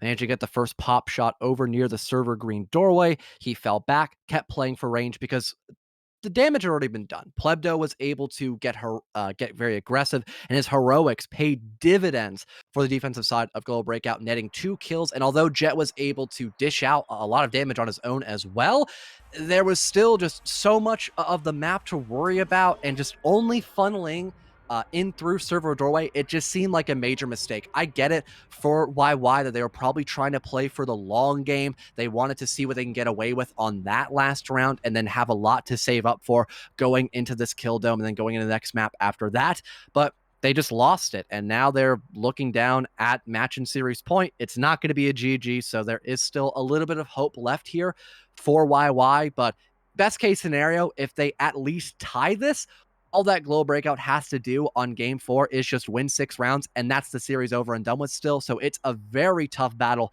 to claw back from YY. They are definitely looking like the underdogs in this position. Yeah, let's hopefully, I always root for the underdogs. That's how I go. So hopefully we can see Yaokuza do something here, try and get that tie back, and then get us into another game here. I mean, look, I'm not done watching these two teams. I really want to see more of them. They're both pretty fun. They both do some plays here and there and surprising me here and there. So I really want to see more of it. So I'm personally hoping for another game here. I don't know what Broad and them want, but this is what I'm hoping for. We are gonna see. Yeah, we're gonna be a castle. Oh, two. Wait, no, wait. Yeah, okay, that's 2 beach, three castle. Basically, I think it's the same split that GB did last time, isn't it? Yes, it was. So you're gonna have to worry about the same problems. Someone sitting in the back of ruins, perhaps, to make sure that that castle pressure is pretty much non-existent. And you also might have to worry about that flank leading in through the green doorway. And the weaponry as well from the offense doesn't look swell. I'm hoping maybe a nade is brought out to deal with some of that barbed wire presence as well, but I don't think YY are opting to go for that unless Roach brings one out as well. So this is really not looking to be a good position, especially if Aro can get away with this rat play that we see him attempting right now at the tub. Yeah, I'm. Oh, I think the door. Are they? Wait, is that door Yep, open? it opened up. It opened. Okay, some big shots. Actually, Billboard taking a lot of damage there, and Jet taking a little bit. I'm actually surprised that didn't get as much as they wanted. And a nice shot. Or actually, I think that did. No, that did miss from Akazo there. We see Jet taking it or get taken out by Argo there. A really cheeky shot. Argo hiding around with the shotgun, but taken out sadly. And we are seeing. Jesus. Akazo taking out Roach. We see them getting into that beach, manages to make Akazo run back. Akazo holding onto a door charge right now. And we see Plebdo get around, take out Tommy there. And it is not looking good for Yakuza at all. It is Ghetto and Photon versus the world here. Akazo and Billboard pretty hurt. And Photon in dire straits. He does have that castle he can kind of really push into right now. But it is not looking good for him. Oh, God. This is not... This is rough for Yakuza here. They can maybe pull this back. I'm hoping. Oh, they take... Ghetto takes out Akazo. That's someone. That's someone at least. That is, I think, one of the hurt people. So that is an easy kill they can get there. We're going to see them pushing up a little bit. Photon sneaking. He is not willing to run in and risk his life here. He's going to be trying to play this safe. We see Ghetto moving up at a similar pace. They're trying to play this as safe as they can. Ghetto does have one flash, and that is probably the biggest thing they can hold on to right now. Their Holy Grail, their Hail Mary. They can maybe get a flash in and get there, but we'll have to see. It is going to cause some disturbance there, because as soon as they pull that pin, they know what's going to happen. They're going to hear it. They're going to know what's going to be coming. And we see a Molly go right out. We see that flash, and it's wasted. It's wasted because that Molly there, and no communication. We see Photon taking out Ghetto, taken out from behind by Plebdo. And that is, I think, the match and the series, I think, to GB. Am I right? Yep. It started out with a pretty loud bark, but ended with a whimper as YY could not compete against the top dogs. Global Breakout take another final victory, and it seems like nothing much has really changed since the last time I've been here. We'll go get the interview set up in just a couple minutes, but overall, at least on game 1, it looked really promising for YY, but then they just started slowing down. It really did seem like the communication wasn't as good as what it was beforehand, pardon, and still a lot of those same minute mistakes we even saw on game 1 were still showing on all the way up to game 2 and game 3 as well. So really well done by Global Breakout, just keeping things together and making it a quick one. So I guess we will see that that Stellaris arc later today at some point for them. Yeah, I mean, they definitely showed again why they are the top team in the league right now. And I'm so sad seeing Yakuza get beat, but hey, they had some fun times. They did some good rounds, and Hey, I think they'll be at least somewhat happy with their performance. Yeah, wondering who we actually get in here for the interview on the side of Global Breakout. Normally it's Dalton running those. Yeah, okay. EK just confirmed that. Chi do an interview if y'all are down. Yes, get him in here. So we'll have we'll have Dalton go talk about beating adversity or overcoming adversity. Sorry, and technically beating adversity as well, and some like random stuff. He'll probably talk about his dogs or his cats or what have you, and then we'll go end the interview. That's normally how it goes. I remember last time I did a broadcast here, we kept it pretty much off the rails, but it was a lot of fun. So I'm wondering what kind of insight SaChi, aka D16, aka Dalton, aka D16.Neo, aka Dalton.Rainbow6 Dash can go and provide us with today after that incredibly brutal win against Yakuza. What is that title list? Why? Well, Are he you, goes by a lot of aliases, You just you're gonna gotta keep call track out of all that. his high school nickname, what his first girlfriend called him, what his Yeah. parents called him? Let's get Yeah, the well, he's research got a team lot on of that. names because his Discord is D16. I think like his old like comp name in R6 was like D16 as well. That was D16.Neo. Don't even get me started about Joe Academy. Then we've got SaChi. Oh no, I already said SaChi is his in-game name, but his real name's Dalton. I mean, everyone calls him Dalton, so it's not like a big reveal there. But always Doc funny to live say on like the stream. yeah, of course, of course. But yeah, we'll get him in here in just a little bit. Probably getting some stuff ready. Yeah, let me know when. Now, please. No break. We go right into interview. That's how it always works. That's the one thing that catches people off guard. We're going to a break. I don't see why we would go into a break when we're like right about to get Dalton in here. That was well. We might need to go and get the actual interview phase set up via a break. So we'll take like a quick minute break, and then we'll be back to actually have the interview underway and not just a taunt about it. Don't go anywhere. We'll be right back. Yeah, we'll be back. Well, it's the moment we have all been waiting for. We finally got Dalton up and ready, fully prepped here for the post-match interview with Global Breakout, winning out against Yakuza pretty quickly, 3-0. It was a swift victory, and now we get to go talk about all the adversity that Dalton was able to overcome here in the interview phase. So, Dalton, it's good to see you, my man. It's been a minute, but how you doing? How you feeling after that win? Yeah, it's been a while. I'm feeling good. Like we went into this kind of like at an all-time low. We got completely rocked in a scrim against a pub stack the other day. Of course, we didn't have everyone for that, but that doesn't change the fact that we lost to a team with multiple people that had just gotten the game pretty handily. Well, they don't know the meta and stuff like that. So it could be that it's that they don't got those preconceived notions. I'm just gonna lay it out for you. We got rocked. Whatever it was, we got rocked. Argo like quit on the team after that scrim, and like I was surprised to see him show up today. I'm glad he did. I love this shotgun plays. The common Argo L. Well, say it feels like every time some sort of wake up call happens for you guys, and then you guys proceed to go and continue to be the champs here. I remember during the winter major that ended up being you guys losing to Gnomes and then getting sent to the losers bracket, and then I guess we can call this sort of wake up call of you guys losing to that pug stack. Do you think if not for that sort of wake up call, you guys wouldn't have been as successful in the grand finals match? I mean, we only got a single scrim after that later in the week. It was more like I think that killed us, and then something just clicked today. It wasn't even like a wake up call. It was like we were like, this is gonna be our last game we ever play.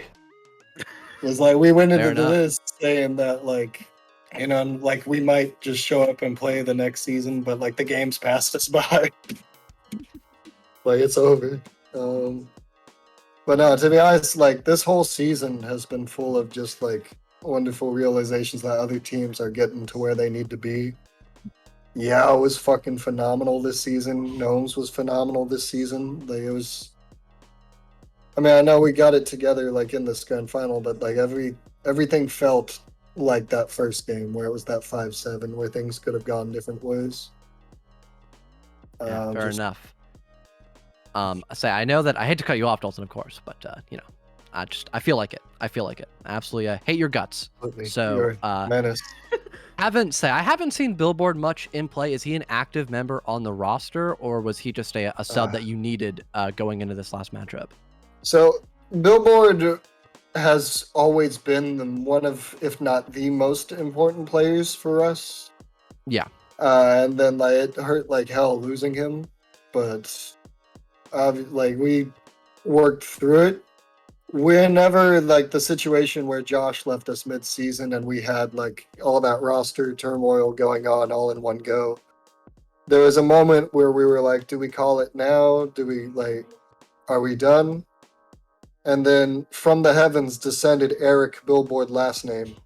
And he was like, I got work on Saturdays, but as long as I can leave at 5:30 East, I can play everything other than that.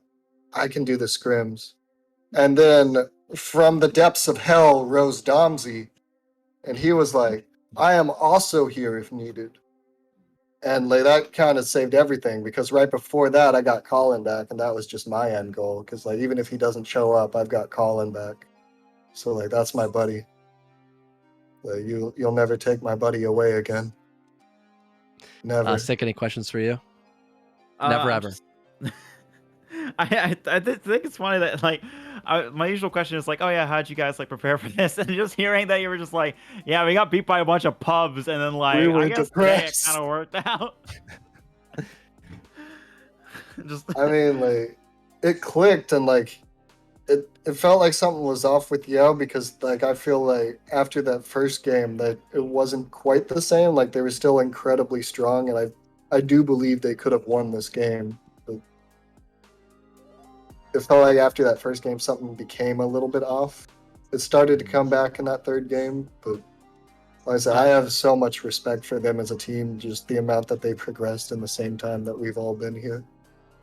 Yeah, Yaokuza has been a team that's been around for a while, and I feel like most of the problems they always end up with is like they have a lot of individual talents that sometimes play a little bit too individually. But I think when they shape up and play together a lot more, it ends up working out a lot better. I guess. When they are disciplined, they are completely unbeatable. And I stand by that statement. I think it's funny. I can see it's very obvious when we watch back the matches how or a certain point. I think it's about like the third match there. We can see GP starting to just decide like, oh no, we're ending this. You guys are keeping them out of the building a lot more. Is that like a conscious decision? Just like, all right, we're just gonna finish this. Just try and just keep them out because you guys are taking a lot more aggressive plays.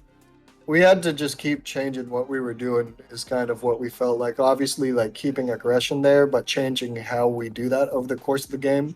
A lot of this is stuff we've done in the past against them, but we were trying to do, all right, we'll do this amount of times, and then now that they're preparing for it, we'll do this. And then like specifically on that, for example, on that bank, we were like, all right, they stopped flashing close. Now we're going to play close on a bunch of things for a couple of rounds here, get aggressive. That round worked out for Argo, and then we were like, all right, close flashes are coming out. We're going to start playing further back. We started out trying to do Nem strats on attack a little bit to just set the pace early so that we could slow down on a couple of the later ones. And it worked out, just constantly kind of rotating small things that we were doing. Obviously, they're a team that adapts like crazy, and it's kind of hard to play against. So like every time you're against them, you have to be setting the pace for what it is and notice every little thing they're doing to know what you're able to kind of get away with on those next couple of rounds and what you won't. And obviously it helped out that we had some hero plays come out as well.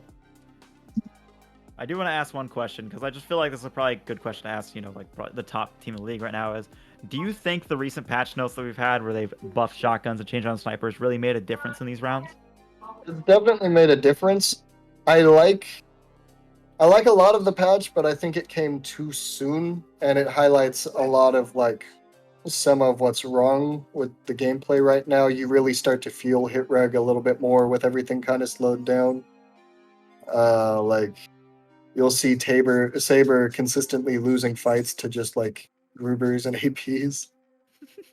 Like the gun that's supposed to like be like able to hold an angle is losing to people swinging it from far. But I Well, like where shotguns are right now. That's actually pretty good. They've got a solid place in the meta. There might need to be some tweak, but I don't really have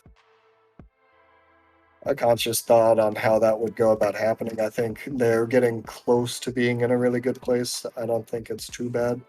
Like, give them their time to shine, you know? I just think overall this is a good update. Maybe a little bit too soon for the game. Like with it needs some other stuff to be changed before this came out, but overall I like that this came out, and I think a couple of tweaks could make it feel really, really good. All right. Do you have any more questions, fellow? No, I do not. I mean, if anyone want to go give a quick little shout before we end off the interview, I mean, spotlight's yours, Dalton. So feel free to take it. I mean, I want to shout out to my team because they stepped up when we needed it most. Like Billboard, Domsey, even Colin showed up once, and it was. We literally turned back the clock to 2021. And like I'll show you this again. As much as someone's singing in my background, this very distraction to me. I've officially lost my train of thought. But if I keep talking, I will get it back. No, I'm joking on Rice. Okay, so yeah. Question again? You want to shout out? You said you turned back the clock Yes. to 2021. You remember now? Okay, so we turned back the clock Okay. to 2021, and it was honestly some of the like those couple days with everyone back has been some of the most fun that this game has been. And like I'm always a proponent of a game is only as fun as the people that you're playing it with. As long as you're playing with the people you want to play with, it'll be a blast. If you're not, it's going to be a bad time. Wholeheartedly. There were a few months here. There was a few months here that we were having a bad time. And even getting rocked, it was a little bit of a better time. Even getting rocked by that pug stack. Well, I appreciate you being here for the interview, Dalton. We're gonna let you go. Again, congrats on your win and remaining the top team for now. But I guess that's it. Yeah. Hope you have a good rest of your day, and hope to see you up again here on the interview screen soon.